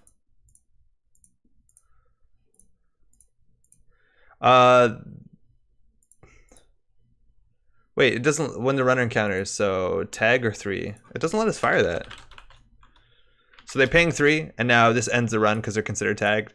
So what's it called? Destroys this. The thing that they just drew. Hunting Grounds gets through this really easily. Now they're running here. We can take away all their money, which will put them on 0 credits. We can't really capitalize on it. And then it makes R&D open. So I don't think we res it. Yeah, if we res this, they're considered tagged and they'll lose all their money. But it's only 4. And then they have 8 on this. So now they're going to reveal the card with Find the Truth, and then they're going to hit RNG key. So they're going to make some money off of this, no matter what it is. It's an Enigma. That's pretty good. That's a piece of ice. Position is awkward. We don't want to put an Enigma in front of this thing, and they just gain 3 credits. We're going to go to advance next. They're just clicking for a credit. Again, they're keeping the 8 credits on liberated accounts. They have a Dirty Laundry in hand, so I think they're going to target archives. That's really smart. It plays around closed accounts. It plays around universal activity fee, keeping the money off the liberated. I like that. You might think it's weird that they're clicking for a credit when they have 4 unliberated. I think it's a pretty smart play. That's usually how I check universal connectivity. I just keep 12 unliberated and then just face check. They have a Femme Fatale in hand. That deals with the Hydra relatively well. Dirty Laundry, going to see the top card of R&D, get them 3 credits. Hunting Ground saves 3 credits on Ward, but still 8 strength, 4 sub ice. Yeah, you're right. They're still considered tagged. Deals with the Raven well, though. Next turn, we're going to score an agenda, putting us down to 2 credits, which is actually pretty bad. But now the universal activity fee has some teeth. So it's like Fem, Inti, Mad Dash, Hunting Grounds, and I don't know what the last card is. I think we goofed it. And they're using Liberated. They're on 15. Inti down. Drawing a Mad Dash, so double Mad Dash. So once they see that there's an agenda on top of the deck, they will charge it. We have the daily quests. I wish we triple advanced this, because then we could jam the job here. We're going to score that. We know they know we're on 3-pointers. They know their Mad Dashes, their freedoms are going to go pretty far. And we just want to get this going for a bit. And we still have 2 credits, which is enough for the universal connectivity fee, which is going to fire. They're going to lose 15 credits. They're down at 0. They now access. They get the 3 credits from the RNG key, 4 from Liberated, so they don't have to worry about hard-hitting news, let alone we have no money. But they just lost 15 on a single ice. That's the power of a universal connectivity fee. RNG key on the Data Raven. Again, that's a really good card for them. There you go. There's a 7. So I think we're just going to install the quest in here. We have to credit once so we can res it. And then, I don't know, put an ice here. It really doesn't matter much. You're going to get 3 more credits. Drew a second Femme Fatale. Femme Fatale, another way to get through universal connectivity fee. UCF rotates soon, yay. And he threw out 1 Mad Dash. They have a 2nd in hand. So this is going to give us 3 credits at the end of the turn. They still have to get through the Hydra. Now the worst thing here is we can't res the universal connectivity fee, so they can get through the Hydra. And it's still pretty bad. So I think they want to Femme this. We just won't have 2 credits for the UCF here. We're just short on credits. Again, if we triple advance the agenda, we would have been so much better off. What do we want on R&D? I think we can just put the Enigma for now. Again, there's not much worth threatening at 0 credits. So it could only be Resistor Vanilla, and they can deal with Vanilla and Resistor with the Inti. So they could run here. You think of anything more soul crushing than breaking Data Ward with Inti? I honestly think we've done it on this stream before. Also, what's up, Jim? I think we've done it. So Hunting Ground's coming down, so that prevents once the when encountered ability, which exists on a lot of our ice. I'm glad we don't have the Raven down. So they're going to reveal the top card, gain 3 credits, sometimes draw 2 cards. Find the Truth, reveals the top card to both of us. It's a Degree Mill. All right, so that's a problem because they're going to steal that. They're going to gain 3 credits, probably bury 2 cards, shovel them back into their deck. So they can get rid of the Inti. They can get rid of the, maybe the Hunting Grounds. Honestly, probably the Neutralize All Threats. I think I'd rather get rid of than the Hunting Grounds. They're not running HQ much behind the Data Ward.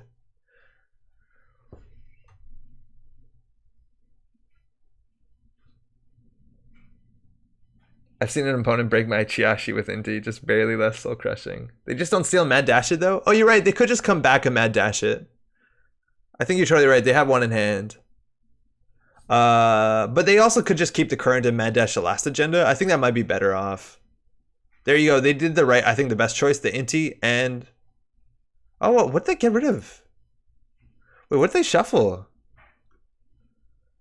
Oh, safety first. They don't want the free card draw? There's no way neutralize all threats is better. Oh, fuck. Oh, fuck, that's bad.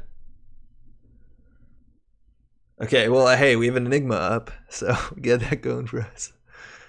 Problem with hunting grounds normally, like data raven into quantum predictive models is really good and sets up a C-source exchange. We don't have that right now. I think we want something on archives. We could put this on R&D as well. On archives is probably okay. We can click for a credit here.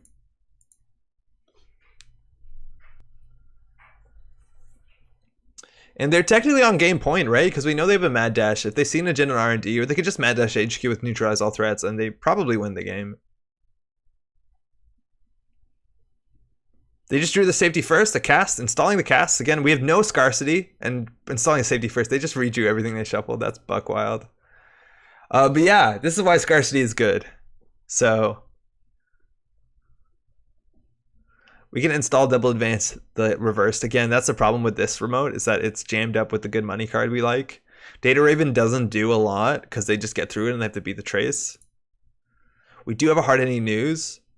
If we install advance this, we probably do it next turn. So the question is whether we want on this remote. And we need to keep this on the outside because if we put anything in front of it, they won't be tagged because they can hunting grounds through the Raven. We can probably put this on R&D. It makes it look like we don't have anything in HQ, which is kind of a good game to play. I love slot machines so much more than it is allowable to love a yellow card. Don't tell anyone.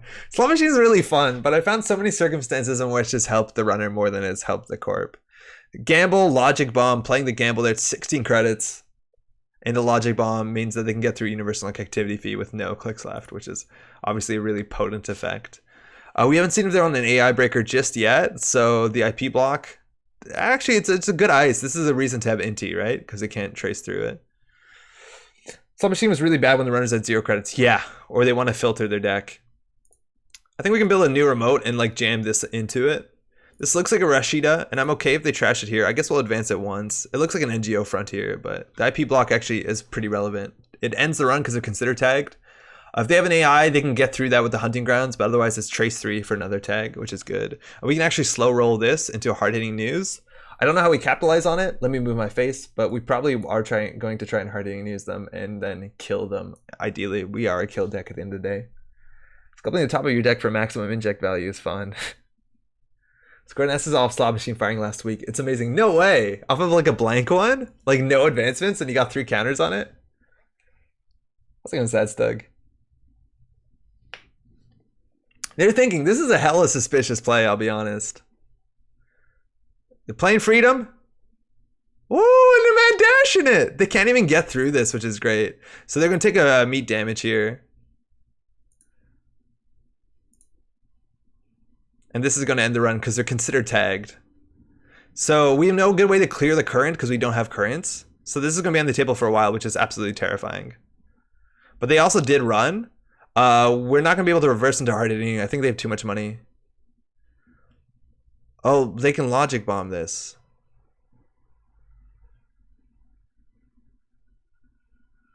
Oh, okay. Oh, I forgot about that. Yeah, Queen's Gambit last week was pretty sweet. All right, so they have to trash this. So they're going to take a meat damage, lose 3 credits. Better if we didn't advance it, but we have the HPT in hand. Okay.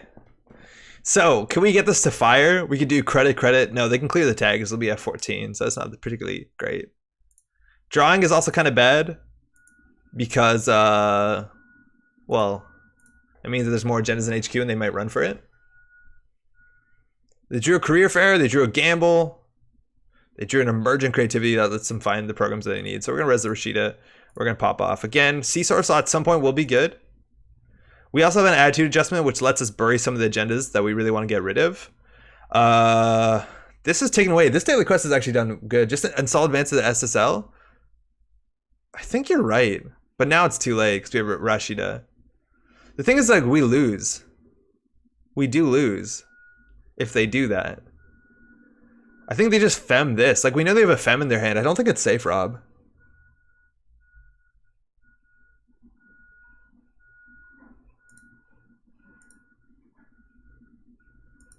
We can also... Fuck. I just IPO'd second. Whoops. Don't IPO second click. It ends your turn. Can I have that back?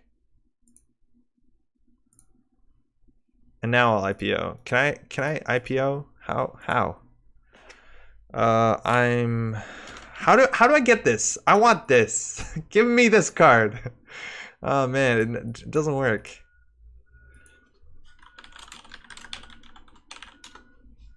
So I'm just gonna give myself 5 credits. And fuck it. Just gonna RFG this shit. Discard down to 5. We don't need the Raven. Alright, we technically have one in the hand. Emergent Creativity is gonna pull out the Femme for free. Was move hand to command? It might actually be. It's probably good. So this Emergent Creativity, a really strong card. So they're gonna throw out a Femme to install a Femme for bypassability, and I think we lose right here. Because they see 2 cards here, so it's very unlikely that we lose. Hunting it? Why'd you put it on the outs of server 1? Oh, it blanks the UCF, but I'm assuming they're gonna Femme or Logic Bomb it. We could have double warded here. You're right, I think we did fuck up the UCF a bit. We need this on the outside. Oh, right. Touche. Femme skips encounter, yes. So I think we lost. We got a bit greedy. Maybe we wanted the attitude adjustment there. Find the Truth sees a top card of R&D. We drew a fair bit. Like, they running right after we were sheeted, which I think is really good. We might have wanted to put that on HQ, especially after we were sheeted. I think they'd run HQ anyways. So the guess 0. So what do they see from hand? Quantum predictive model. Okay. So they stole that. That's okay, I guess. Freedom, adding it a point, so and high profile target. So they know we're on a kill deck. They didn't steal our agenda. They're still on game point. Femme running again for 4. And they're going to see half of our hand. HPT, SSL. Good game. So they didn't even need the freedom. They did get the whole 7 points. What do we need to do? I think if we put the second data ward on here, we'd be okay. The Logic Bomb obviously got through that and we would have a play, but that was okay. At that point, we were getting strong enough where we could have C-sourced into something. The 15 minutes is also really big because we can set up for the exchange. But yeah, that early pressure is really scary off of the top. I guess we left R&D open for a bit too much. Damn. Feels Acme, man. That's the thing about like Adam, like this remote never feels safe. And I know they had a Femme, so they always could have ran it. I guess we could have installed double advance, but at that point we have 2 NGO fronts out and one reversed. So I think they think it's an agenda. Yeah, my first Metro G game. How's it going, Andrew? Was that you? Good game. IA the Quantum rolls safe. I took a quick pass of rebuilding the agenda suite. Let me check this out. They just hunting grounds the second one and it is blank. Yeah, you're right. But they don't know that. I made this free points Adam forever ago. It has a lot of free point stuff, huh? I don't think I've seen a deck that does both of them. Okay, Thimble Rig is really good in this sort of deck because you can move your ice around and it fixes some problems.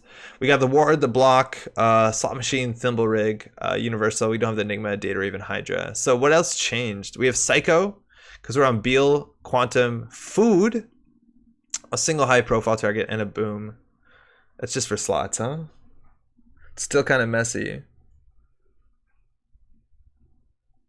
Daily quest for Sheeta. So a big strength of this deck, and we didn't really play it that way, is that like every turn in the beginning, like you can jam into the remote server. Like I almost never ice the centrals too well, and I do install advanced. And the question is it reversed? Is it an NGO? Stuff like that.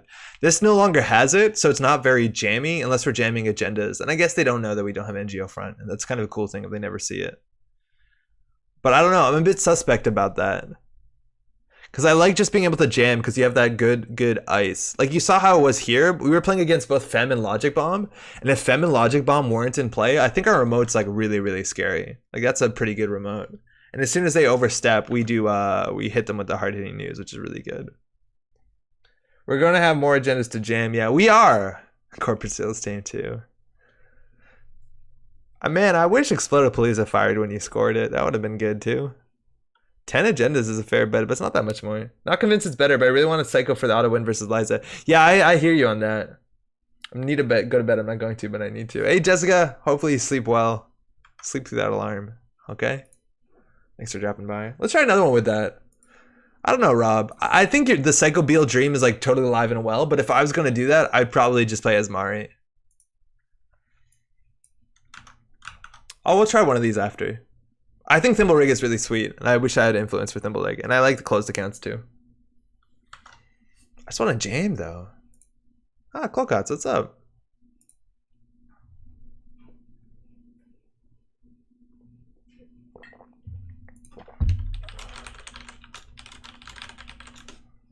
I think Clocots is in Germany. All right, we got Smoke. Smoke is interesting because Smoke has some tech against our sort of deck, but also there's some tech they don't have. The big question is how they deal with an AI Ice, and sometimes they run that that one Ring Circus card. Sometimes they run Atman. Maybe they also run Ingolo. I don't know. I doubt it. We'll keep this. Oh, well. I'm thinking of just making an Asmari deck with Acme Ice. Exactly, yeah. And then we don't have a lot of ice, but we have less money. Like, I think you made a solid Asmari deck, and then we just change the wards, right? And the Ravens, maybe. And you take the UCF out. Well, thank you. The Mulligan, it's always pretty good. Ring Circus card? Yeah, there's what's that? There's the Magician that was doing ring magic. They have the AI stealth card. You know the one. Davy, yeah. Thanks, you too. Yeah, I think Davy did circus magic with rings. Magician? It's like ring magic. Dave Vernon. I don't know why I think it's ring magic. I think it's ring magic. We don't have to do anything on our turn, right? Yeah, we'll just wait. Yeah, I don't know. Maybe I'm making it up. I think there's rings on the card itself, and I think I saw some old footage of them doing like that sort of ring separated. But Dai Vernon's like a really old magician. That whole stealth suite is named after magicians. Oh, they're Canadian. Hey, I didn't name the card. But the whole set, it's like, you know, Houdini, all that, they're all magicians. All right, hey, Beth doesn't do anything. 4 credits, got him. We got the Hydra for the remote. We want to jam that. The question is whether they can do the universal connectivity fee. I doubt it. We can advance this. We can jam into it, but we want to build a bit of a better remote first.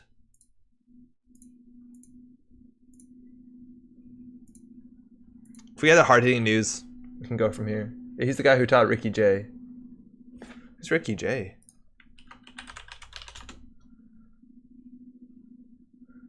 American stage magician and actor. Cool.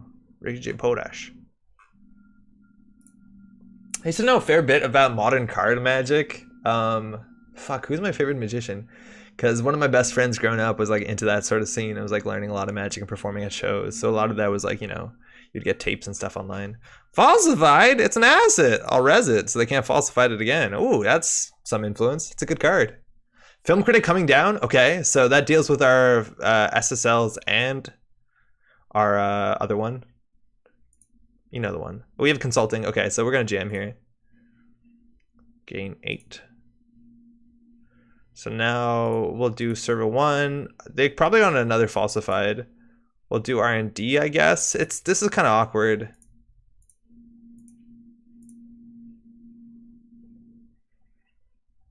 Peace. Okay, hey, we got money. They got money. They're going to get 5 clicks a turn for a bit. Beth Killing Chang. What a connection. But we do have the setup where we can consulting visit into hard-hitting news. So a big thing is basically hitting the universal connectivity fee because they're going to have a lot of money. Ravens, okay. They can sometimes struggle with Raven. We have C-Source, which again is okay. But now we're going to have 15 credits. Actually, no, not necessarily. Put this on HQ, I guess. It's sometimes good to have this later to correct a server that got out of hand. That's another piece in our time. We have 29 credits. Now we're over 15, so they have 5 clicks. They have almost double our money. So C-Source seems a bit bad. So we really need a universal connectivity fee to fire, or like the really slow roll reversed accounts. This would be a good time. Actually, maybe we want a digital rights management in this deck. DRM would be really sweet. They have clone chip into SMC, so they can probably contest a remote.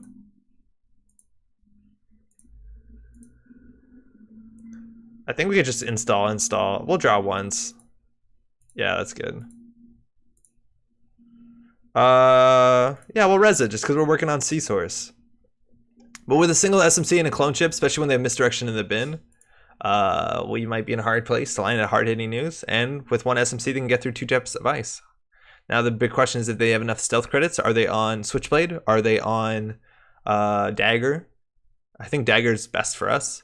Trickster Taka, Ghost Runner, and there's the Switchblade. So now they get to the Hydra for 2 stealth credits, which is makes it pretty bad. It makes it pretty bad. We can play Attitude Adjustment to draw 2 cards. Don't love the look of that. And we could jam here. So they just need to get through a single Enigma. Things look pretty bad. So we really need a Universal Connectivity Feed of Fire. And we don't have it. I don't think we... Yeah, fuck it. We're Attitude Adjustment. We'll bury that. Up to 2 cards? Or agendas, excuse me. So this on the outside doesn't matter that much. They're pretty bad at dealing with barriers a lot of the times. We don't need this anymore. It's good for exchange. We're pretty far away. But now at some point we can consider C-sourcing as soon as they run. Closed in this deck? How's it going, Terrence? No, it's not. And it should be. I think in the modern versions I was playing, they did have a closed accounts. Because C-sourcing to closed accounts is absolutely brutal. We would have kept the consulting visit if we had a closed accounts in this deck. I think this deck probably should have a closed accounts. And they're going to have to run some point because Trickster Taka is going to be an issue. So we just want to keep our money up. How's it going, Terrence?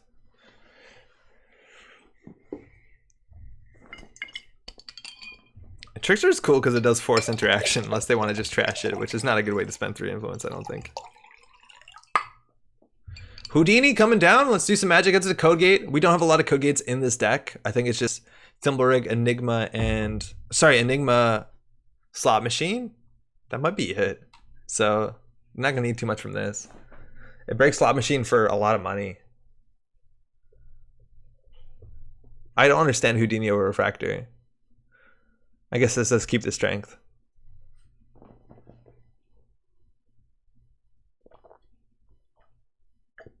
The big question is what is their Fractor? And if they have a way to deal with UCF. If a quest running, it's often the right play. Caesar is a lot less attractive when it costs 26 credits to land and doesn't win the game though. I think you're right. If we have closed, obviously it's a huge deal, but hey, we don't. I think we can just build another remote.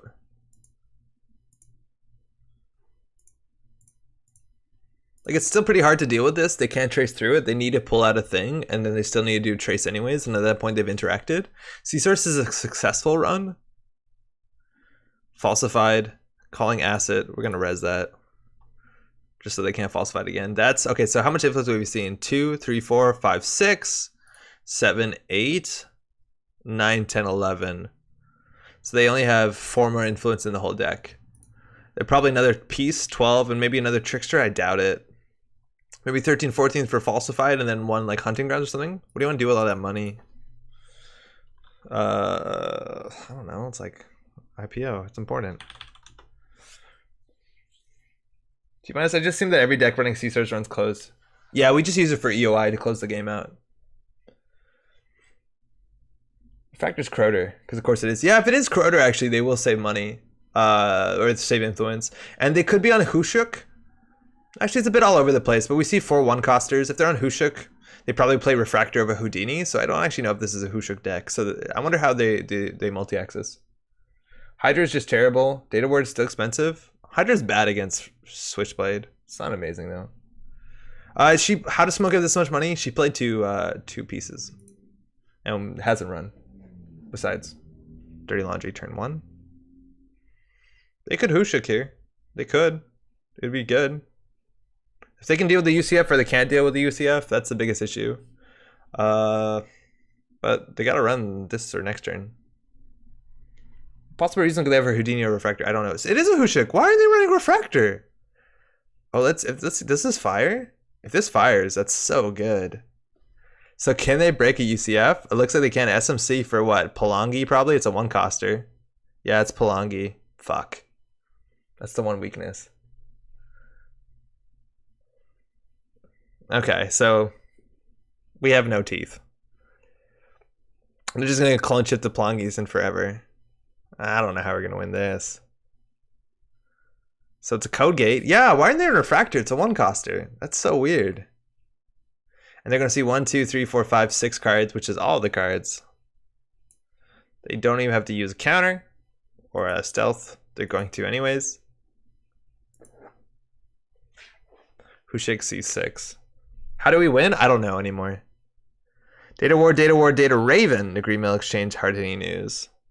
So we could do C-Source and closed accounts if we had in the deck, which we don't. Film Critic, Degree Mill.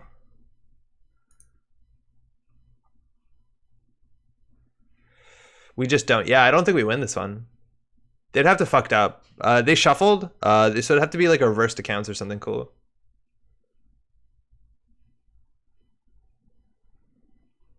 Yeah, I don't think we do win this one. It's just like a control shaper deck. I think they're just going to spam Hushuks now and we lose. Well, that's interesting. Yeah, it shuffles, not anymore.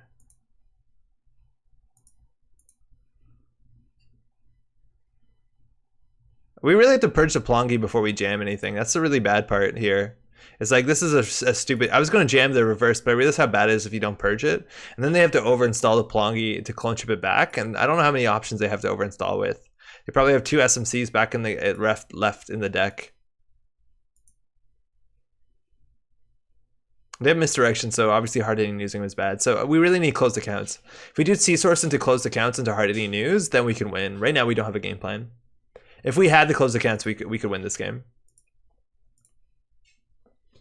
They can clone an SMC, then clone the Plongi. Oh, you're right, yeah. But that eats up a lot of clones. How's it gonna feel? I think we can concede. I wouldn't just yet. Now we will. So here we go. Double Kushik. And that's kind of the issue. If we don't jam into remote and we just have a what's the quest out there, they can just do whatever they want, right? Like they just set up all their cheap one costers. Endorsement, Degree Mill, Hedge Fund, Data Ward, Data Raven, hard hitting news. Actually, keeping the agendas in hand was better than shuffling them back in their deck because I don't think we can get a lot of hand pressure. All right, so we're now on game point. They're putting that on the table. We're just gonna triple advance this, I guess, and they're gonna Hushik one more time.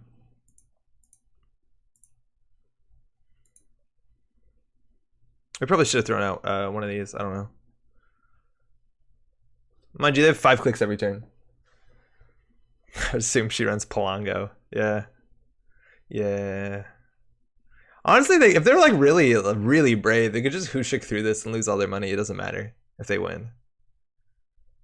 And like, nothing matters anymore. They might be worried that we're on a punitive deck, which is why they're film critting everything, but like film critting this stuff is fine. You could even want to maybe film critic your Polangi. Will we res a Raven? Yeah, otherwise we could lose. Hopefully we get the QPM up. Then we can exchange and then maybe we have a play. Oh, wow. If we get the QPM, it's really good for us. Oh, they're just notoriety. I think we're losing here. I think this is a notoriety play. Please hit the QPM. No, damn it. Yeah, this is a notoriety. I think that's it. Yeah, good game.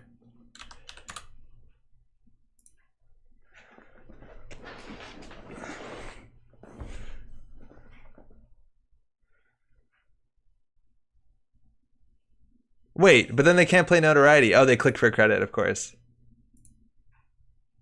Oh, they get it from the dirty laundry anyways. Yeah, there we go. Notoriety if you run all 3 servers. Yeah, we didn't have a chance. Oof, smoke, so NPE. Yeah, right? But we didn't do anything. Like, we didn't jam into remote, so they can just set up. Like, it really doesn't do anything. We are not forcing anything. And that's kind of the problem. Like, piece, and we don't capitalize on it, and then they just falsified anything that they might need to run.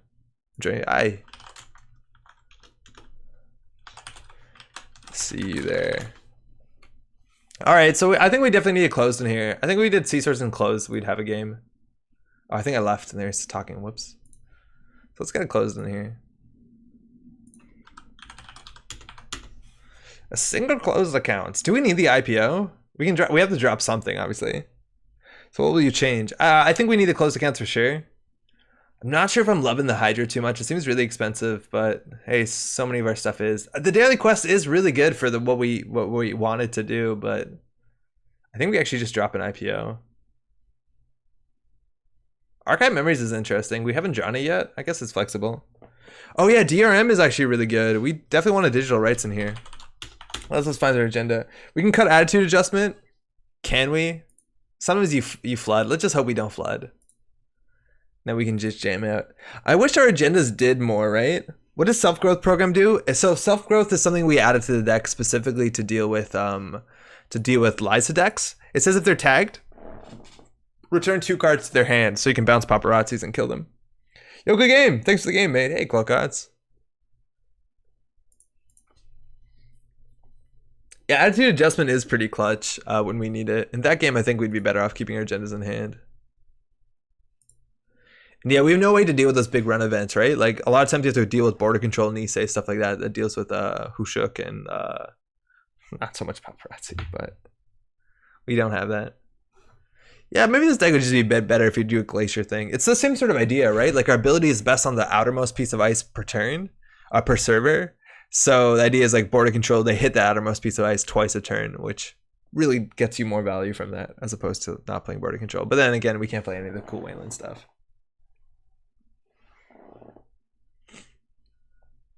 I wonder if we just yeah, I don't know. Does Boom get trashed? I guess Boom gets trashed. There's a fair bit of games where they access our high profile targets.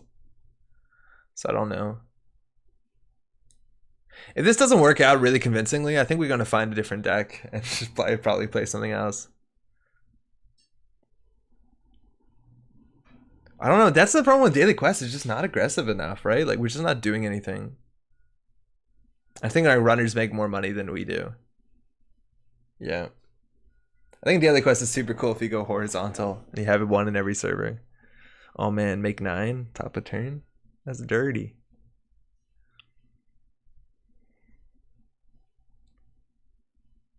I think we learned, what is it, like a couple weeks ago, that if you run Daily Quest and don't trash it, the corp doesn't get money the next turn, which is so good. That's so important. Should I hop on my Liza? Yeah, if you like to do it, we can test it out. To be honest, I feel like this deck is okay with pushing tempo a lot if you have DRM. What exactly do you mean? You can protect the quest. You have to protect. You have to, yeah. Is Market Forces better with Liza prevalent? Market Forces is against Liza, we'd go for the kill. I think the closed accounts is actually really good against Liza anyways. Like, I think closed accounts stops them from playing counter surveillance, which is how you win. Market Forces is better for you because it makes more money.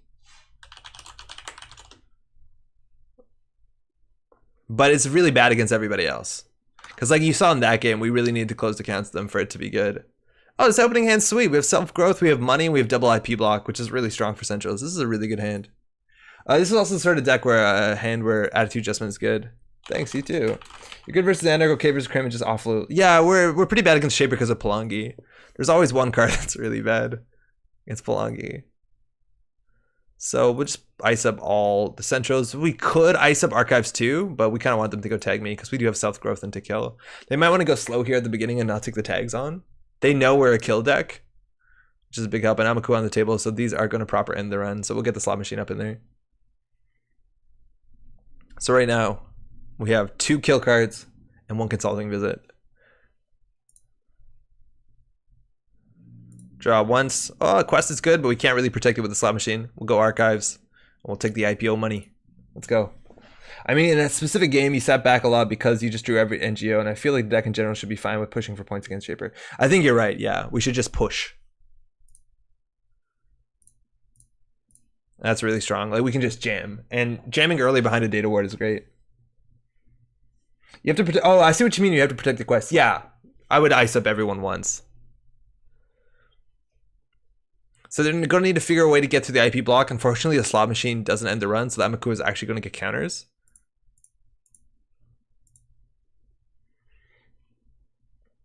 Yeah, they got it. EK. Yeah, I should be clicking it though. There are 5 tags. We can top deck a lethal here. So let's see if they have the paparazzi. We'll res this as well. Roll them bones. What we got? Event. So falsified. Good to know. Emergency shutdown and Hernando. So lose 3, gain 3. They're going to get their tag and 2 card draw. So they're going to draw falsified and emergency shutdown. Luckily, our ice is on the cheaper side. And we might want to consider purging in a bit. Another piece of ice here would be pretty sweet. And they have falsified, so we're going to res the NGO friend immediately. We can just jam into remote. Again, 6 tags. We have 3 cards and 41 that will just kill them on the spot. We have the close accounts as well. Quantum Kitty is a bit hard to get to.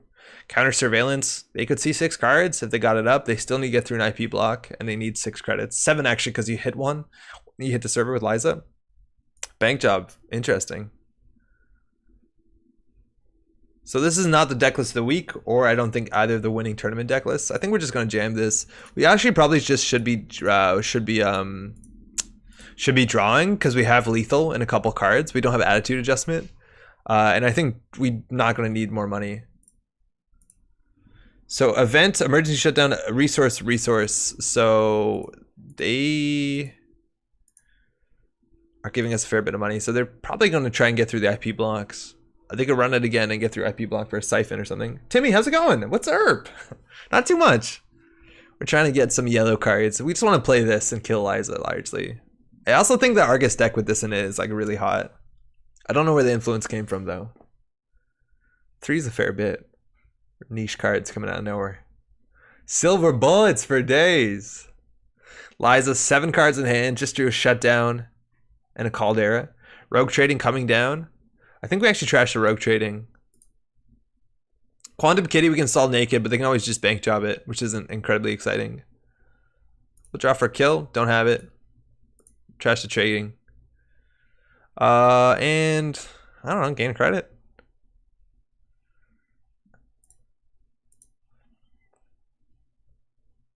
I think they're gonna hit centrals this turn for sure. In Argus feels terrible, does it? Roll them bones. Program, they have an Amina off the top, Class Act coming, and Hot Pursuit. So they're gonna draw Amina and Class Act. Really good cards. Lose 3. That's it. We don't gain 3. I think you just draw twice each turn. Yeah, I think you're right. We probably should just draw for it. If they have triple paparazzi, we'll be there'll be an issue, but that's largely it. And I think we have to purge this turn. That's legwork. That's totally fine.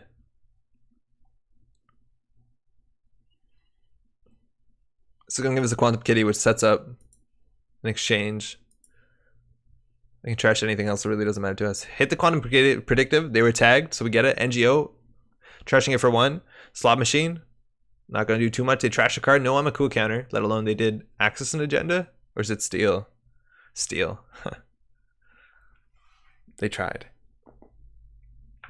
So we can draw Consulting or the kill cards. And we'll have a very short game.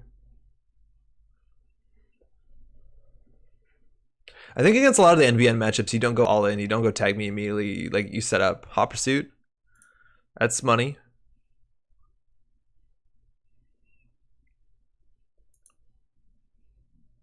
Back up to 9. Hit the slot machine. I'm just gonna purge it. I don't know, because if we don't purge it, they could put down a keyhole and then go in on R&D, and we have a chance. We don't know what kind of deck it is, let alone we could lose 14 tags. Like, we could just straight up lose if we're not drawing aggressively to, oh, Data Ward on R&D is good, to Counter Surveillance. I think we want a Data Ward on R&D. Yeah, it's pretty good. So I think we'll draw twice, Data Ward R&D, draw twice, probably hopefully get an end the run on Archives, and then we're in a pretty good spot. We'll try and draw twice every turn. Hopefully we don't flood. If they do steal 3-pointer, we can always like exchange to like give us a bit more time. If we draw 15 minutes, I think we'll just score it too. Class Act. We can trash that. Don't think we need to. Draw twice. Put on R&D. End turn. I don't think we need a hard-hitting news when they have 14 tags. We'll put a second Data Ward on HQ so they don't. They could counter surveillance our whole hand. It's not the worst play. You should draw, I think. Yeah, I think we should. We have a 1 in 11 chance of just ending the game. I think we're going to draw a couple times every turn now. They're down to 0 credits. Plays around, close the counts. All right, so this is so they don't lose money. Roll them bones. Program, event. So Damara is a really good barrier breaker. In theory, they can bypass a piece of ice. It gets through for some money. So they lose 3. They can't. We gain 3, which is sweet. And they're going to draw Damara right here. You think you don't need hard-hitting news, but they're actually running a rogue lawyer up. It's interesting you get hard-hitting news them so their math is really bad so they can't counter surveillance. Something paper tripping would be hilarious. Oh my god. I played against paper tripping tag me decks at Worlds, I think. I think there's paper tripping Liza there. Man, paper tripping is cool. So what's the math on Damara? How much does Damara get through? Damara 2, it gets through IP blocker 4. Still not bad. So we'll get another data ward up on there. And they filtered their draw, so in theory they could have drawn a corporate grant as well, but I don't think the money's gonna matter that much.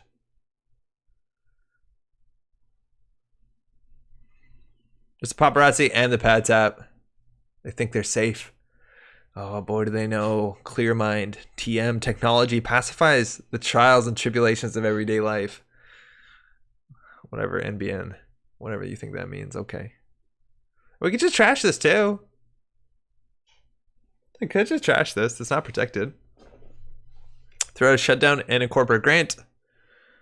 Okay, we did it. We set it the combo. We're gonna return this to hand. We can return the Amulet to hand, and then we can just do a bunch of damage. We could have just trashed a corporate grant. It wasn't protected. I think a lot of times in that thing, you mulligan and you don't go tag me until you got the dummy box.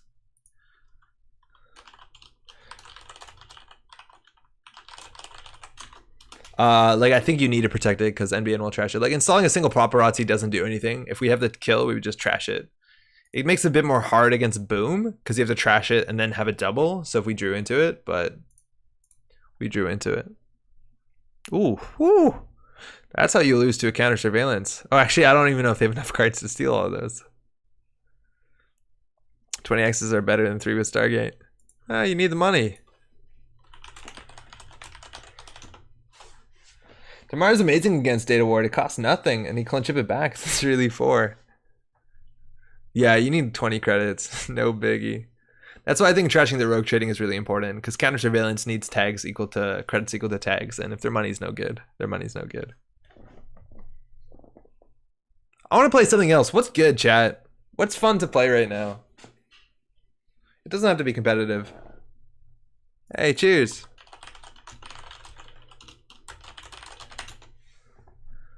Got maybe an hour left. What's up, chat?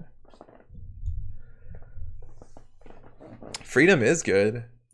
Yeah, there's this, I think this Freedom deck is really similar to the one that we saw at One World, right? Sports Combo I've never played. I have never played Sports Combo. It was probably really good. Ken70, how's it going? Mirror Morph. Why are you so excited about Mirror Morph? Tell me more. Keep opening things in new tabs or windows. Admiral Cambridge PE. I do like me some Cambridge PE. That deck doesn't really change much over time. It's still the basics of like, okay, I'm gonna install this. Do you run it? How's it going? Gotta say, I have a super important medical appointment Saturday. What amazing hormones are not far away. Oh, no way! Congrats! Oh yeah, you're saying you're going in for the instead of UK Nets. Hey, glad. Sorry, I should ask. Glad that went well. That's super cool. Chairman Cybernetics combo is always fun. You're describing an industrial genomics deck though, Philip. People don't like that one. I hope for some Ravens says 2 IP blocks did some work. Yo, opening hand click odds was 2 IP blocks, hedge fund, IPO. It was nutty. I don't know, just unique. You need to think more about your turn with Mirror Morph. I think you're right. Blockchain Wayland. Oh man, Timmy, I do like blockchain a fair bit. Thank you. Of course. That's super cool. Oh man, Satyr Laboratories with like border control. I think we did that at some point, and that's a deck archetype that always like tickles me inside, and I always think about it like, oh, it sounds so good. It sounds so good, right? Infinite border control. I don't know if anybody remembers this sort of deck. It probably needed some tuning. But the idea is that border control is a really strong card. And if they lose a click or spend a click, you can recur a card. So you can use a border control and then they can run. If they don't have clicks, Akawa's a problem. There's no other way to protect our cards though. Austerity. This deck looks weird. There's a slot machine in it. We have Ichi 1.0. That can't be right. Why is there Ichi in this deck? We can do so much better than Ichi. We can try this. This seems okay. This is like a Mirror Morph. Akawa protects itself. There's no more Strongbox, right? What's like the closest thing to Strongbox? Mason Bellamy. We're also the Jinja deck, which might not be necessary, but I don't think anyone's complaining ever to have Jinja in their deck. Okay, what's a better ice than Ichi? Ichi's not good enough. Mason doesn't protect it though, right? If you learn last click, Mason is fine. Yeah, Strongbox rotated. Strongbox doesn't exist anymore. It's not in System Core. Why does everyone hate HE1? When I play HP1 next to my FC3. So HE1 is not... Oh man, there's the new tier card coming out. It's not here, is it? Oh no, it's not. HE 1.0 is just like against Anarchs, they can recur the cards. Against Clone Chip, they can break. Like it's... Also, if you draw it early, it's bad. Like it's just not a good ice on its own. So like when you draw it is like super important. I don't know. I think a lot of times I'd rather play some of the other bigger sentries like what's it called? Sherlock or like Z2. I think all those are like really more interesting. What's Sherlock 2.0 do? It costs a fair bit more actually. That's an interesting card. I think Z 2.0 is actually pretty mean. Slot of Z2.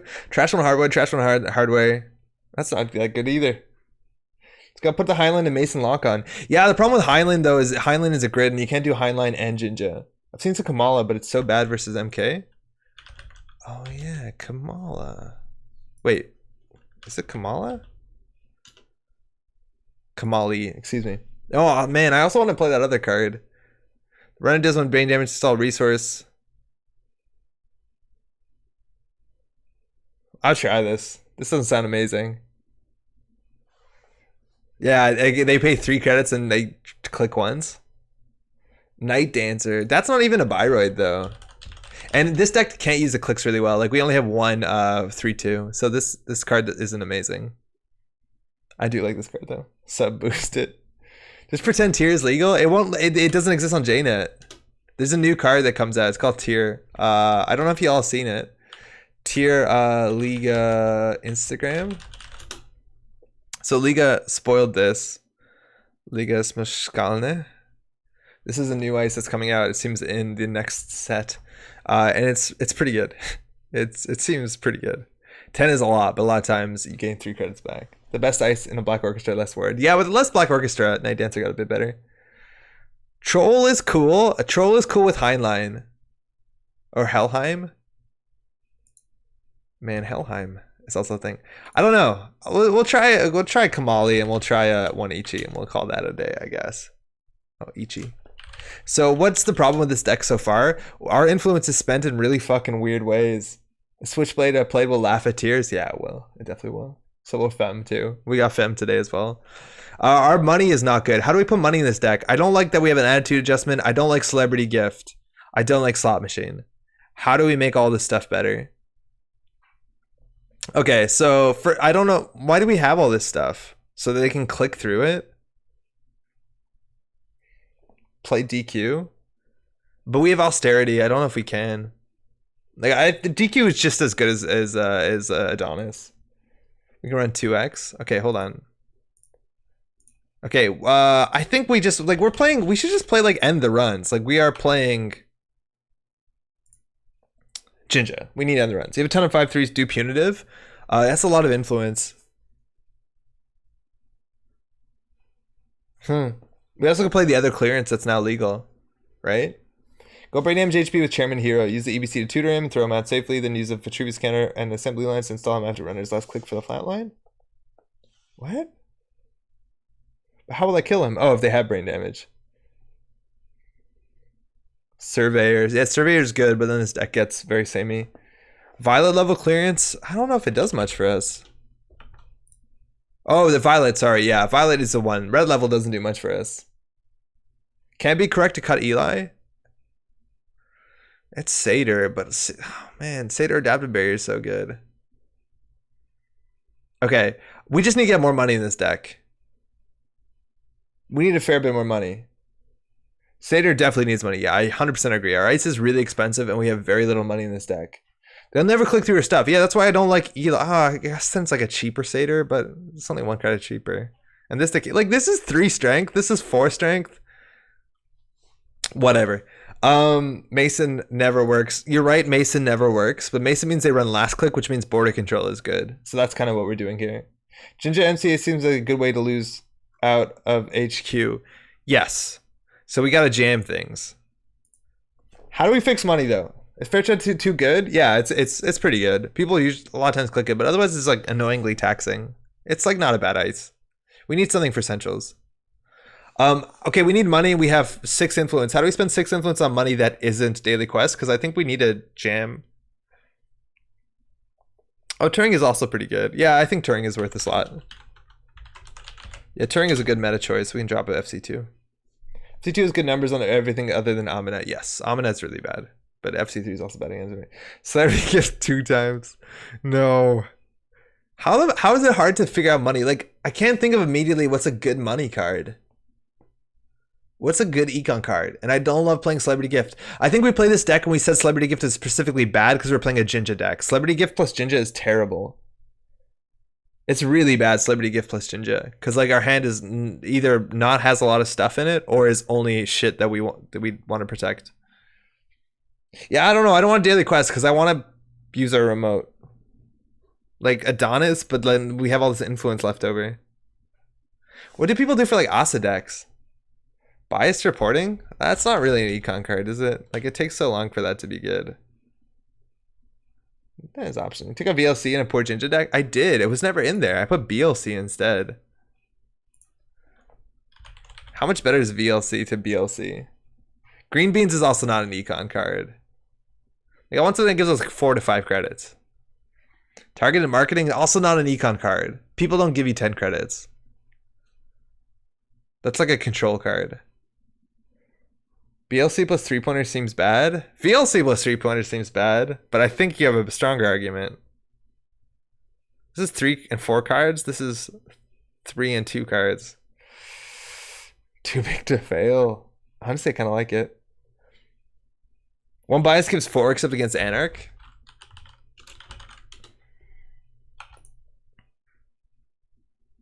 This card's 4 influence. Okay, we're gonna play. We'll try this. Oh shit, 16. Fuck. Peak efficiency. Oh, that one's a good one. It doesn't spend our influence though. That's probably slower than biased. This is really good if you play something like that Wayland up region that lets you like chain res stuff. I would see that being pretty cool. Okay, I'll try this.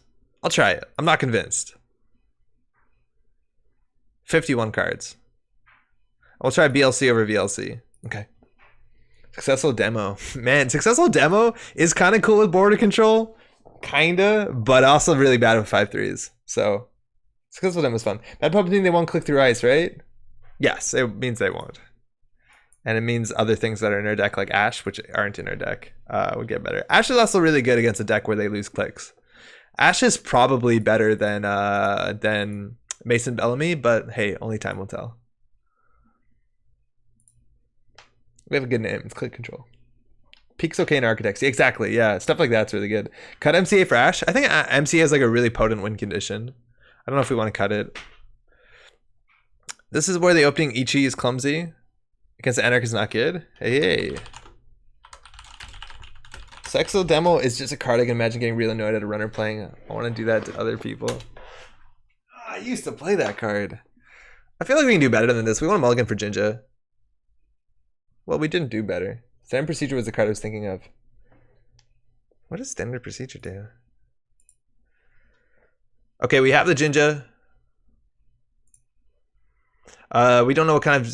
This is a 55 card deck, so a bit big. I think we're just going to protect HQ because we have agendas in there. Can I put this? Oh, lag. And again, we're going to have money issues. Standard Procedure better than biased. They lost Croter and Daily Casts. They have a Gamble, they have a Stargate. That's fine. This is okay. Akawa, SSL, Eli 1. Okay, this is maybe not good. So this is where you trash the ice and then you just run twice. They could trash the Ikawa, which is fine. Ikawa.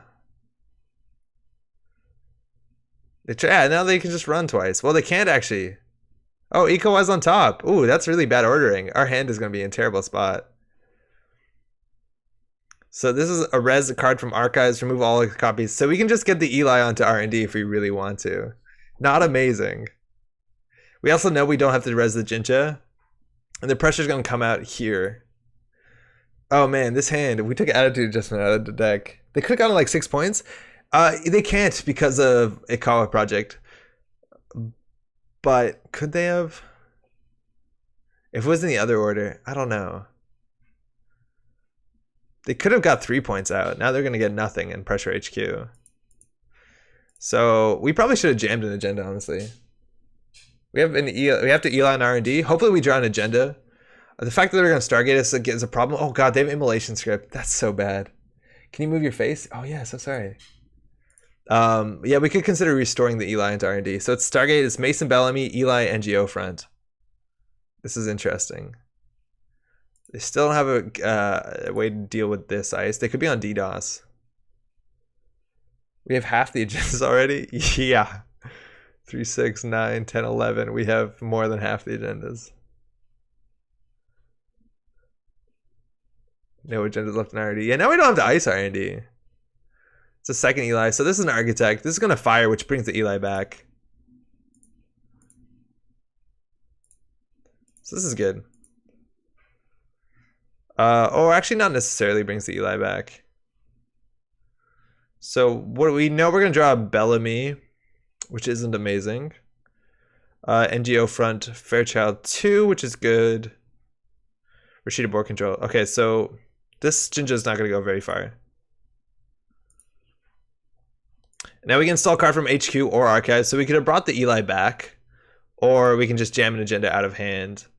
Honestly, the agenda out of hand isn't amazing because we can't even res to protect it.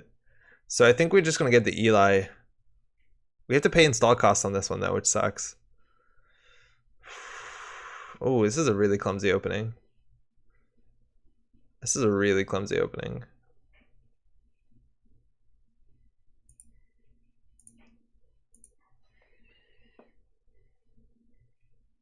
Jam the agenda? Yeah, but then we can't res it.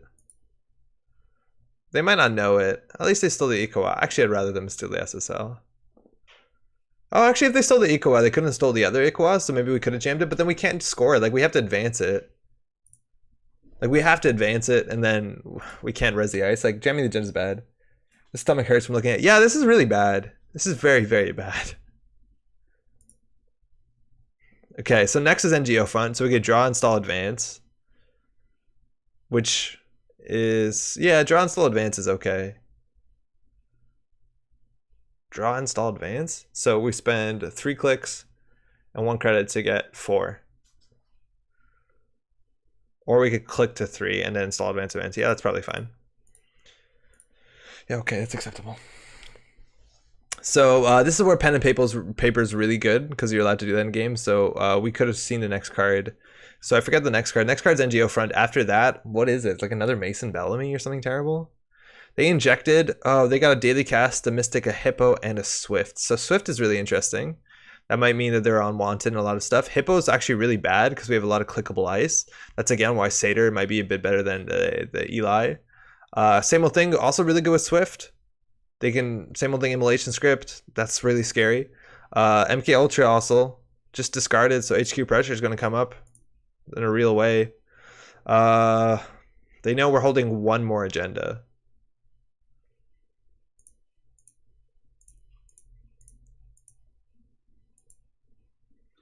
This is really bad. Trash to Corroder. They might be on Eater Cutlery deck too. Again, they're on a large deck. We don't know if even if they're on Levy. We've seen no influence whatsoever. And this looks like an agenda. I hope we put the pressure off of on here. Board control, not amazing. We can res it for 3 credits, or we could choose not to res it. Oh, so this is kind of cool, right? So we can res the Eli, which they might click through, which means that we can recur an Eli, which is bad for immolation script. Or we can let the Fairchild fire. I think the Eli is probably, actually we don't want to res the Eli, so we can protect the Fairchild and we know the next 2 cards, so I don't think this target's that bad. Now they know that there's something in HQ. So this, they could double click through, then we can get back the NGO front, or we can get back an Eli. I think we might want the Eli. Satyr the sad counter to Swift Wonton. Oh yeah, wow, we get Satyr counter. It's a fire all. Okay, so the runner pays 2, or trashes a card.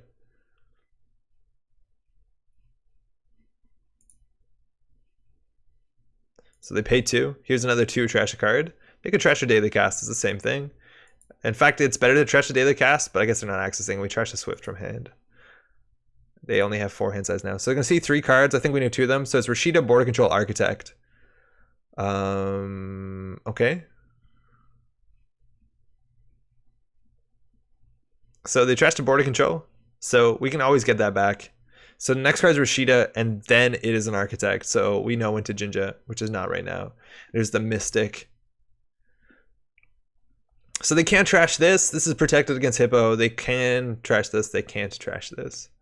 So that's all nice and good. We can install Rashida and get our Border Control off, which is good. Mason Bellamy on R&D.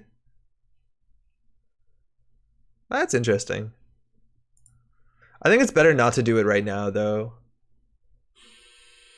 Just because we want to keep cards in hand, because they have the Nexus through a breaker and they know there's agendas in hand. So I want to get the Rashida out more than anything else. The dryer also just finished, so I'm just gonna run off and restart that. Give me 1 second.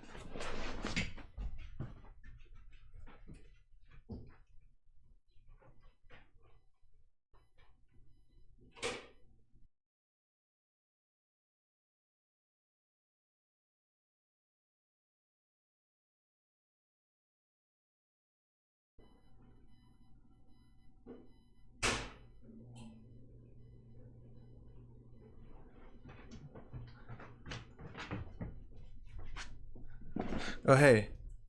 What happened? Inject for a Wanton, so we know they have it.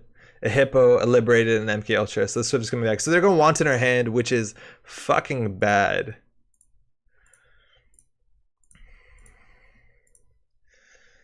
So we'll do Fairchild on the inside. Architect outside that. So we don't have a way. Oh, Mason Bellamy is really cool. It's kind of cool against Wanton. What does Wanton say? Wanton Distraction says, make a run with Force the Corpse to trash cards. You may spend any number of clicks to force the corpse to trash. So when do we get our recurred cards? After or before? I can't tell. Is it already snowing in Canada? Yeah, a lot. We have like 5 to 10 centimeters. It's been pretty crazy. Mandatory draw? Satyr Adaptive Barrier? Okay. We want that on HQ, actually.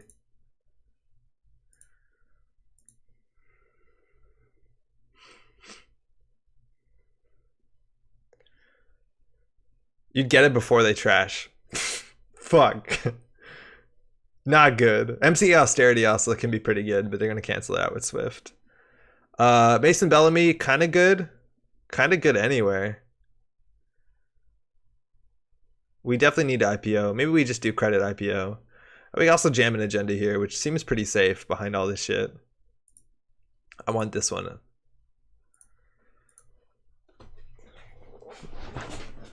They know the whole server too, because we revealed it.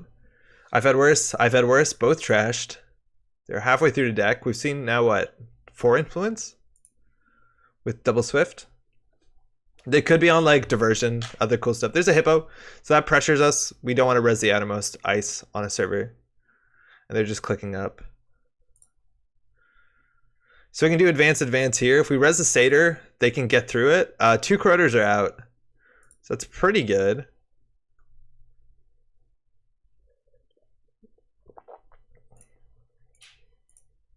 Now they're going to want us for the whole hand, but then they have no way to get through the Satyr. We haven't seen restricted cards, so there's a big chance they're on Paperclip. So we have to just watch out for that. If they mill a Paperclip, that's probably the worst case for us. I think we can actually just triple advance this.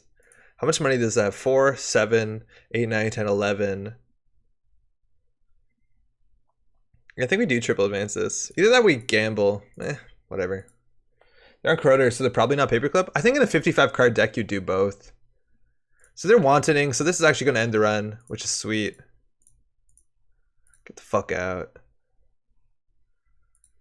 I think you do both, I don't know. Satyr card goes on top of R&D. Oh yeah, you're right, I thought it goes to hand. Oh yeah, sweet. Wouldn't Bellamy reduce the number of clicks they can use for wanted? Yes, it would. By 2 now. So they're spooning. They're spooning the remote. So this is a code gate. This actually doesn't matter. We can let most of this fire. I don't know why they're spooning. They can't change it. So this is actually going to give us good money. So we res this for 1 credit and end the run and trash a spoon. I don't know. Without a barrier breaker, they actually knew. They didn't know what the Fairchild was. They knew the Architect and they knew the Fairchild 3. So they're gambling that this wasn't Codegate.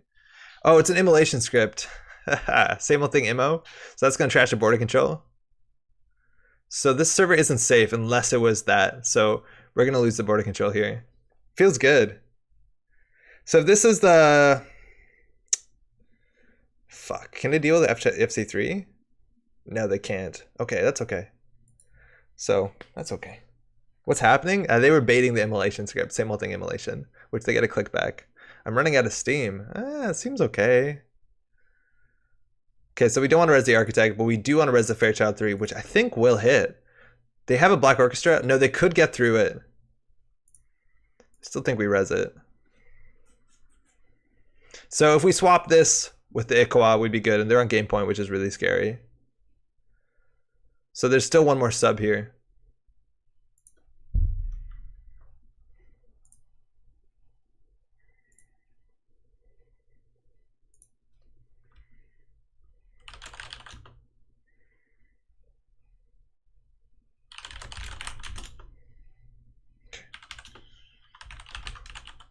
So now we are still losing.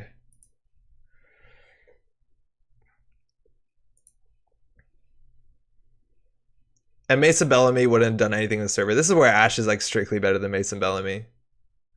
But Mason Bellamy lets us recur a card, and they don't trash the Jinja. So we're gonna start with 4 credits. Ichi 1 in front of the Architect. Doesn't really matter that much, but you know what? Okay.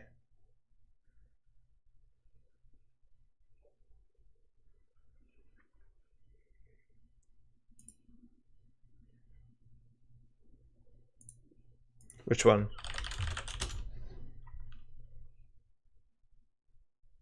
It has to be the outermost.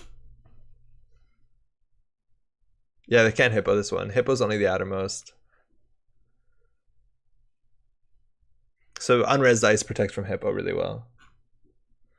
At least they don't know about other agendas. Yeah, they don't, in theory.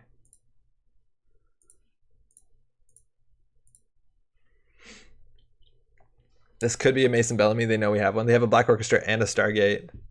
Again, they can just Stargate for the win. Inject is going to hit the Eater, which gets trashed. Same old thing on the table, liberated accounts, and another hippo in hand. There's another Mystic. They trashed one of their Mystics. We'll take the money. I think we'll just score this. Whatever. The counter on it obviously is really good. But I think they're just going to try and Stargate out. And they can always like Stargate through this Eli Hippo. Like, when they lose, if they just Stargate here, we lose the game. Because they double click through this Hippo it and break this. We need to draw an MCA austerity. Like, we really need to put a squeeze on them. But I think they should just Stargate here. With 3 clicks left, yeah. Actually, Stargate gets a bit worse if they click through something. Because then we can put a card on top of the deck. And then maybe just Stargate it. But it means they see only 2 cards, not 3. There aren't that many agendas left. You're right, there aren't. There's 2 SSL, 1 peak, that's it. They have 16 credits though.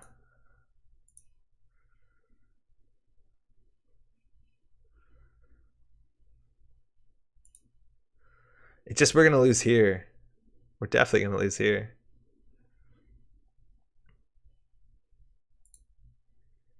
We still haven't seen a paperclip. We haven't seen a restricted card, whether they're on levy or not. And they can same old thing immolation, which is really scary. So we can lose this Eli if they immolate it. Turing is okay on the remote.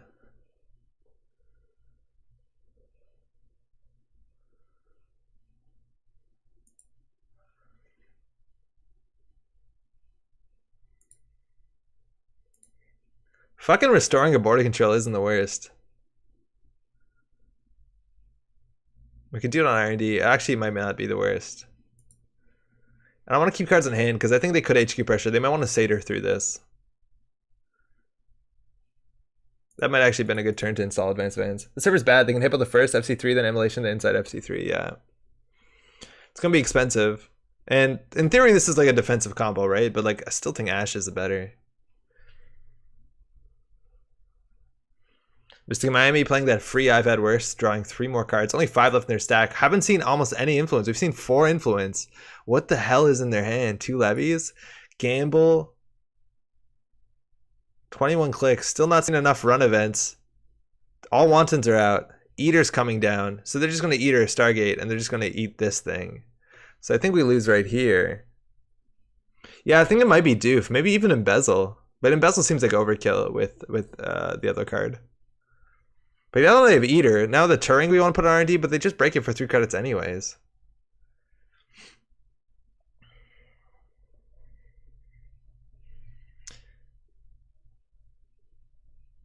The thing with Bellamy would reduce the HQ for the what's it called, Wanton, but they get 1 back from Swift, so it's not even that powerful. Unless we have like 4 ice, which is cool. I honestly think Bellamy on R&D might be one of our better things we can do. Because if they eat her, they can't get through it. And then it always puts a card back. And they end up probably trashing that card until they get an agenda. Yeah, there you go. Okay, so if we res the Eli, it just gets hippoed. So I don't think we res it. Because they have another hippo in hand.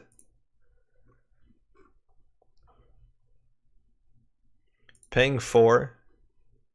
If they see an agenda here, yes, they did. So there's an Ikoa. So we probably lose. Do we have? We don't even have a preemptive, do we? We can restore it? No, it says install in res. You can't restore it. Restore border control on archives? I think you're right. But they just eat or hippo it. They just eat or hippo it. You can't restore an agenda.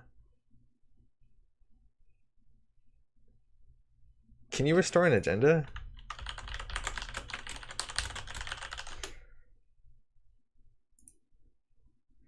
Restore on top? Turing or Loki?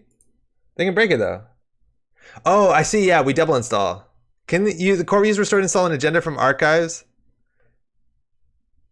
What, you can? Oh, hold the fucking phone. Wait, we can just do it. You're right, we can do 2 ice, but we can just apparently restore an agenda. Okay. I didn't think... Oh, we have the mandatory draw. Oh, we cheated. Turing's honestly not amazing.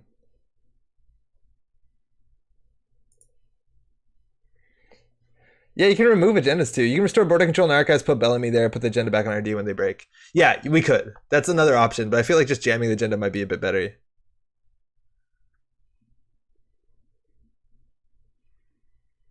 I think we're going to get, obviously, what's it called? Eater it again, but there's only 2 agendas and 20 cards.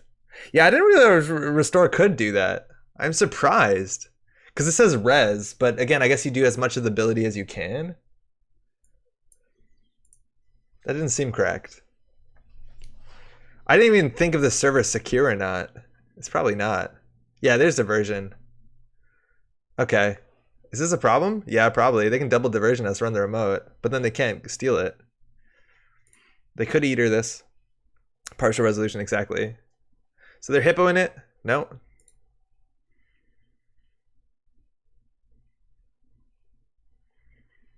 All right, so we lose 5. It's fine. I think so. Yeah, I think it's fine. Like, they still have to get through 2 FC3s. That's 6 credits each. I guess they can just start trashing their cards, but they also need 2 credits to steal this. And I know what this is. So the trick is apparently to play LPL for 3 copies of Vanity Project, discard them all, then play Restore to remove 8 points from the game. Yeah. It's not amazing. You can do it.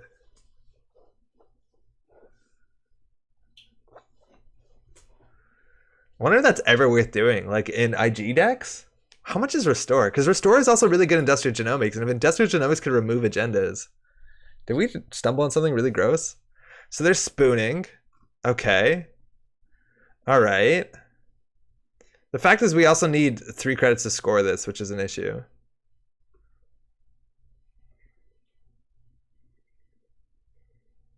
I think we have to res this Fairchild. Oh, this sucks.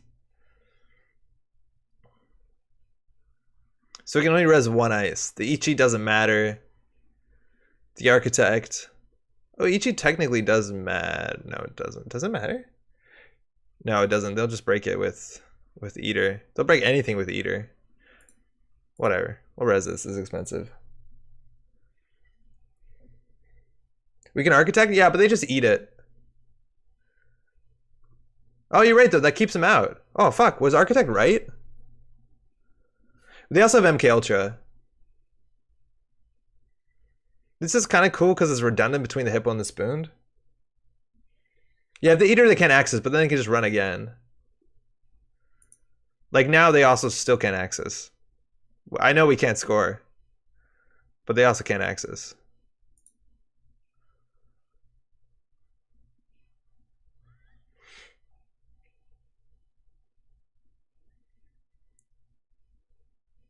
Right, because they used the Eater, so it just like ended the run anyways. We paid 6 for that. Not amazing.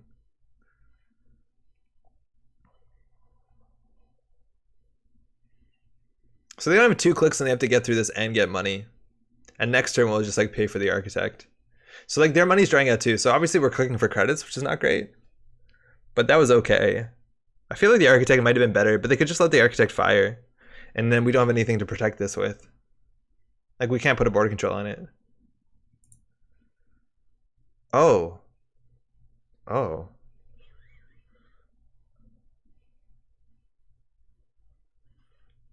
I guess we're trying it.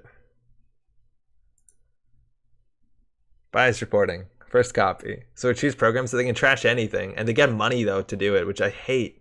I hate that this card gives their runner money. Hate is a strong word. But any card that gives a runner a choice is usually a bad card. It's a 3-credit swing if they trash their shit. Like, they should just trash back Orchestra. It's a 3-credit swing. But now their Eater's worse.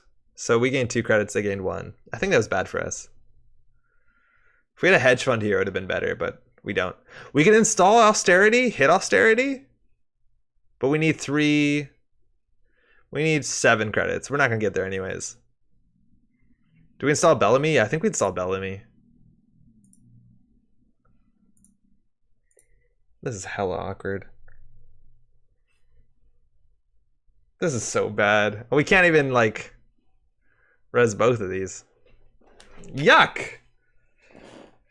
I don't think we're winning this one. Oh, man. So we'll see if 1 credit for them matters more than 2 credits for us. Lose to StimHack Remote.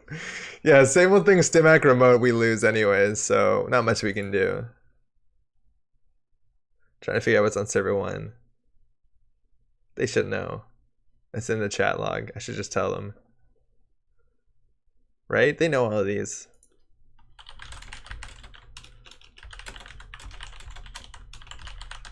It's in the chat log. This is just faster. Let alone if they're playing, they can write, take notes or whatever. So yeah, we lose into same old thing into StimHack. Because they get a click back anyways. So even if we res all this ice, I think they can still steal it. Yeah, whatever. It's a good game. We might have been better off actually doing that weird play where we restore ice onto the remote. They have to mill 2 cards. Also, they probably have a diversion. Oh, they lost their last barrier. What is their restricted card? They have another diversion in hand. I think we lose anyways, though. Like, we're exactly on 5. We can obviously res the Mason, which would be kind of cool. But I don't think they're on paperclip. What's in their hand? Like another diversion? 2, 5, 6, 7, 8, 9. They could be like on another Swift or something. Yeah, but they just same old thing siphon this. I don't see why they wouldn't. Same old thing doof. I think that's probably fine. It's worse. I think that's worse. Because we can res the Mason. Oh, we res the Mason. This is actually safe. Yes, same old thing. StimHack seemed way better.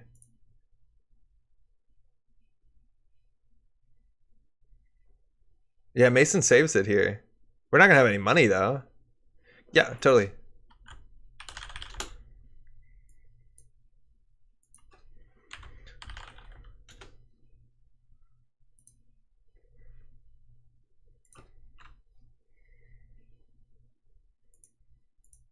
right? Like now they can't contest it. Their money also just dried up. Ah, Mason. So good. What do we top deck out of here? What could we possibly top deck here? Oh man, the turning on the remote actually would be pretty sweet. In case they levy. Yeah, they do need to RFG the hippo.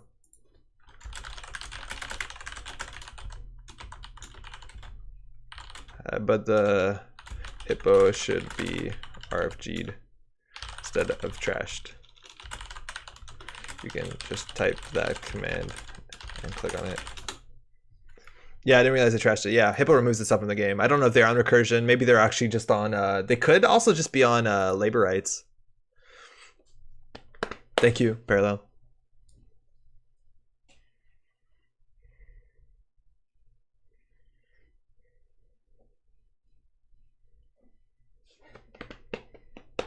Nice. One hippo down. So what are they? They same old thing diversion. So I don't know if they have another diversion. Speaking of, credit levy. That's actually fine. That's actually fine. I just wish we had a barrier on here. All right, hey, there we go. 0 credits. They're starting. This is good. We can crawl out of this shitty hole. They also didn't install their MK Ultra, which I don't think they could have afforded to. But now this architect is actually going to keep them out a fair bit. Unfortunately, we just have to click for 3 because we want to score this thing. We could have done like credit install a power counter, which ruins their clicks. And this turn, there's nothing they can do besides click for credits. They could click once Mystic Miami and then fuck. Oh fuck. Oh shit. Oh no. You know, Restore actually helps us against this stuff. Ah, that's game. They lose a bunch of steam, yeah, but we also lose a bunch of the game. Good game. They have exactly enough clicks and credits, and we're 1 credit short of resing any of this stuff. Oh man, that's great. That's a really good play.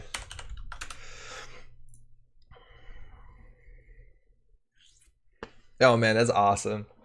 That's so cool. And we are running 3 of very ice. I do like emulation first, but they have exactly enough clicks and credits. Honestly, the MC Austerity play would have done it. That's pretty wild. Curse you, bias reporting. Yeah, right? Like bias reporting, oh man, I don't like that card. Thanks. You too. So we still had a bit of a hole to dig out of, and we knew money was going to be an issue. I think maybe getting the MCA Austerity would have been right there. It just makes it so much harder to steal this thing, but just getting enough credits, like we were 1 or 2 credits short from this thing, and obviously Austerity gave us, or Biased gave us the money we needed to, but we just don't have enough money. We couldn't violate level clearance, we couldn't do anything really meaningful. This deck just needs way more money than it has. Oh man, that's rough. Well, it's 11:22. I think that's going to be it for tonight. It's a bit of a short one for sure. Maybe not even. It's like maybe 10, 15 minutes short. I think MCA really sucks. MCA is really good. Like if you jam that into remote, now they have to do something. Now they have to run, and it threatens the Satyr ability. That's really strong. And then we can score it at a 5-3 or a 4-2. I think that's pretty reasonable. Also, like you saw our ice, because we've insisted to go on things that they can click through, getting their clicks out of them. I know they don't want to click through also helps us a fair bit. It also helps with Mason Bellamy. It helps with border control. It makes all that stuff a lot stronger with Iqua Project. I think MCA is really, really good. Also, just if they lose a click every turn, like that's incredible. Like lose 75% of your turn while we do something good for ourselves, and they still have to trash at the end of the day. I think MCA is a nutty card. We also do have a 3-2 we can score from hand. We also have the play where you MCA Austerity, and then you score something, and then on that turn you restore the MCA Austerity, and you hit the MCA Austerity again. So they only have 2 clicks on their turn, which is very, very rude. I don't know if we actually can do that for value. Yeah, we probably could. I think Restore is underrated. Yo, Jogging, how's it going? What's next, peeps? Not too much, actually. I think I'm just wrapping the stream right now, right up. We'll be back next week. What is it? I think so. We got 2 more. Firstly, tune in this weekend. I don't know if it's streamed. I'm assuming it is streamed. For the, what's it called? For the Canadian Nationals in Edmonton.